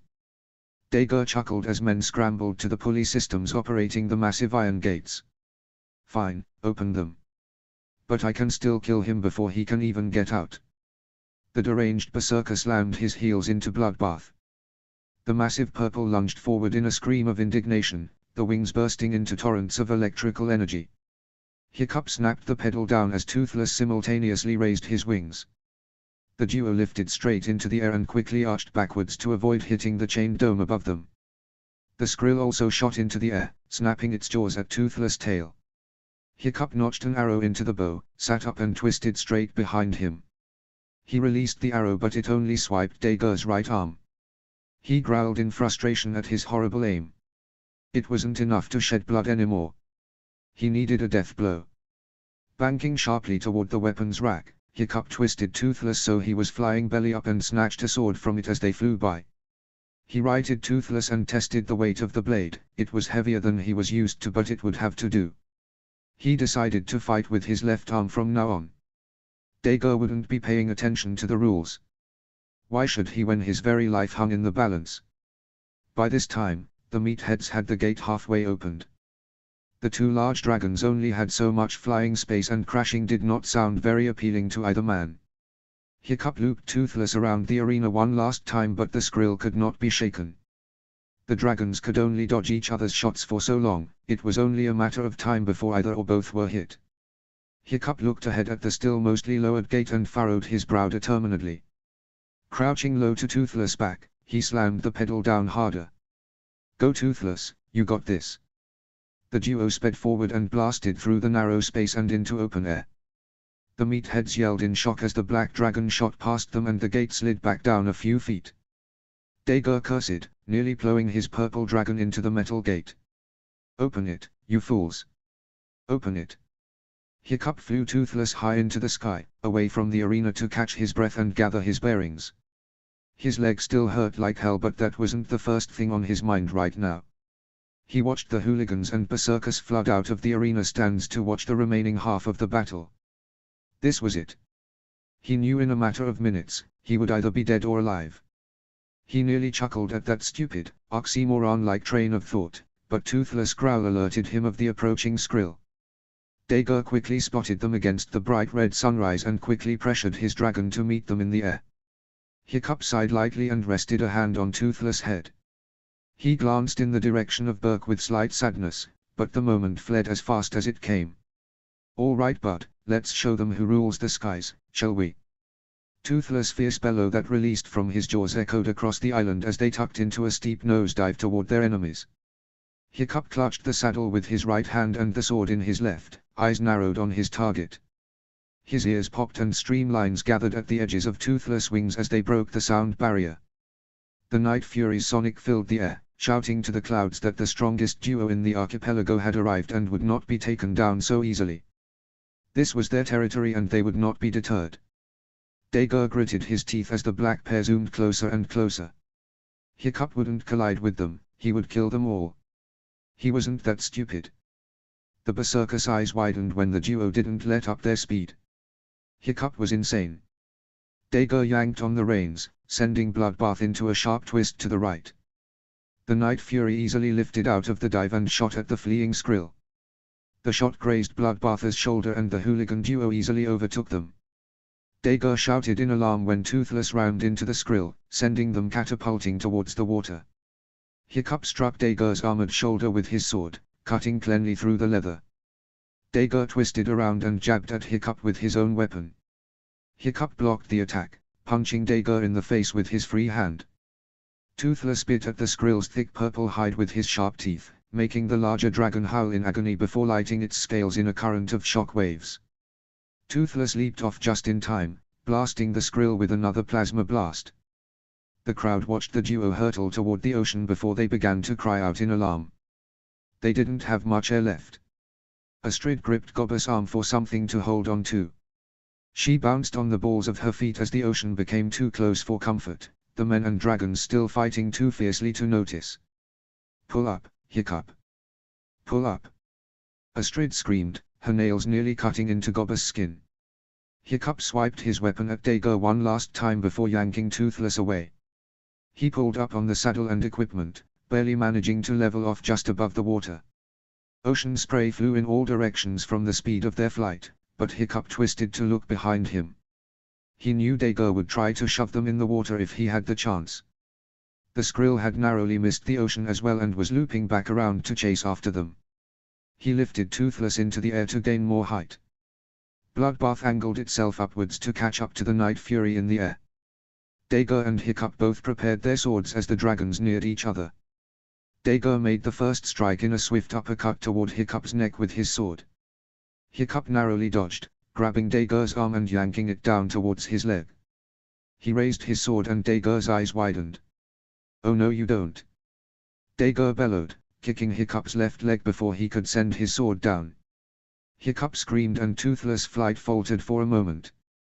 They flew below Bloodbath by 5 feet and Hiccup crouched low to avoid being decapitated. Then he stared up at the dragon's exposed belly. He winced emphatically, avoiding eye contact with the amazing creature. If he looked it in the eye, he wouldn't have the heart to do what his mind commanded. "I'm sorry," he whispered, before lunging up and slamming his blade into the Skrill's exposed underbelly. The Skrill twisted and screeched in agony from the strike. Hiccup didn't hurt it enough to kill it, just enough to damage it so Dagur couldn't fly. The Skrill took a nosedive to get away from the attack, ignoring its master's protests. But Hiccup didn't expect Dagur to leap off his dragon at the last moment and snag Toothless' tail. He wrapped his arms and legs around the black appendage when the dragon roared in discomfort and shook his tail around to shake him off. But Dagur would not be deterred. Toothless swooped, dove, twisted, and spun around as fast as he could but began wearing himself out over time. "Toothless, stop!" Hiccup finally shouted, losing his balance more and more by the second. He looked back when Dagur cackled, climbing his way closer foot by foot. "Don't wear yourself out, bud, I need you to." Dagur's victorious shout overpowered his voice and he jerked out of range of the berserker's sword. Toothless instantly dove, trying to throw Dagur off. He held fast to the saddle with one hand as he continued to strike at Hiccup. The hooligan blocked Dagur's sword, having difficulty fighting with the berserker behind him. The hooligan slammed his elbow behind him, managing to catch Dagur's still smarting nose. Hiccup twisted around and jabbed at Dagur's open chest when his free hand flew to his face. Dagur blocked the attack, but a sharp twist from Hiccup's wrist sent the berserker's sword flying toward the sea. Hiccup raised his sword for the death blow he so needed to accomplish, sending a fleeting prayer to the gods for strength to actually take a life. Dagur slammed his fist into Hiccup's face. Hiccup felt his breath leave his lungs in a rush of air when his back slammed into the saddle. He saw spots for a moment, vaguely registering Dagur grabbing yet another dagger from his belt. His mind swimming, he jerked away from the diagonal swipe across his chest. The harsh sensation of ripped flesh tore across his collarbone and neck as his blood slashed across his face and toothless neck. The dragon screeched in sudden terror, knowing blood when he smelt it. The light of the sunrise magnified the sight of spilled blood as Toothless shot over the crowd and back over the ocean. Gobber hunched over Astrid to protect her from the downpour, but her eyes never left the fight. Dagur was overpowering her husband. She knew whose blood that was. Hiccup. Dagur cackled in satisfaction and lunged at Hiccup again. Adrenaline shot through Hiccup's veins and he twisted out of the way. He slammed the hilt of his sword toward the side of Dagur's head, but he groaned in pain when he missed. Dagur snatched his arm out of the air and slammed it over the edge, twisting his arm in a way a limb shouldn't twist. Hiccup cried out in agony, waiting for his shoulder to pop out of its socket. He kicked his right leg up towards Dagur's head, trying desperately to get a hold on the situation. Dagur brushed it off with his armed hand and lunged over, knees on Hiccup's chest and right shoulder, dagger raised. Toothless. Sharp agonizing pain blasted through Hiccup's chest when Dagur slammed the blade straight into his heart. His mouth opened in a silent cry and he arched his back, trying to scream, to give his panicking dragon an order, to say something, but the pain raging through his chest, the convulsing palpitations of his heart, the blood soaking the tunic under his flight suit, he couldn't say a word. All he could do was feel the beginning of the end of his life. He was dying. He could vaguely hear Toothless roaring mournfully under him and Dagur cackling victoriously above him.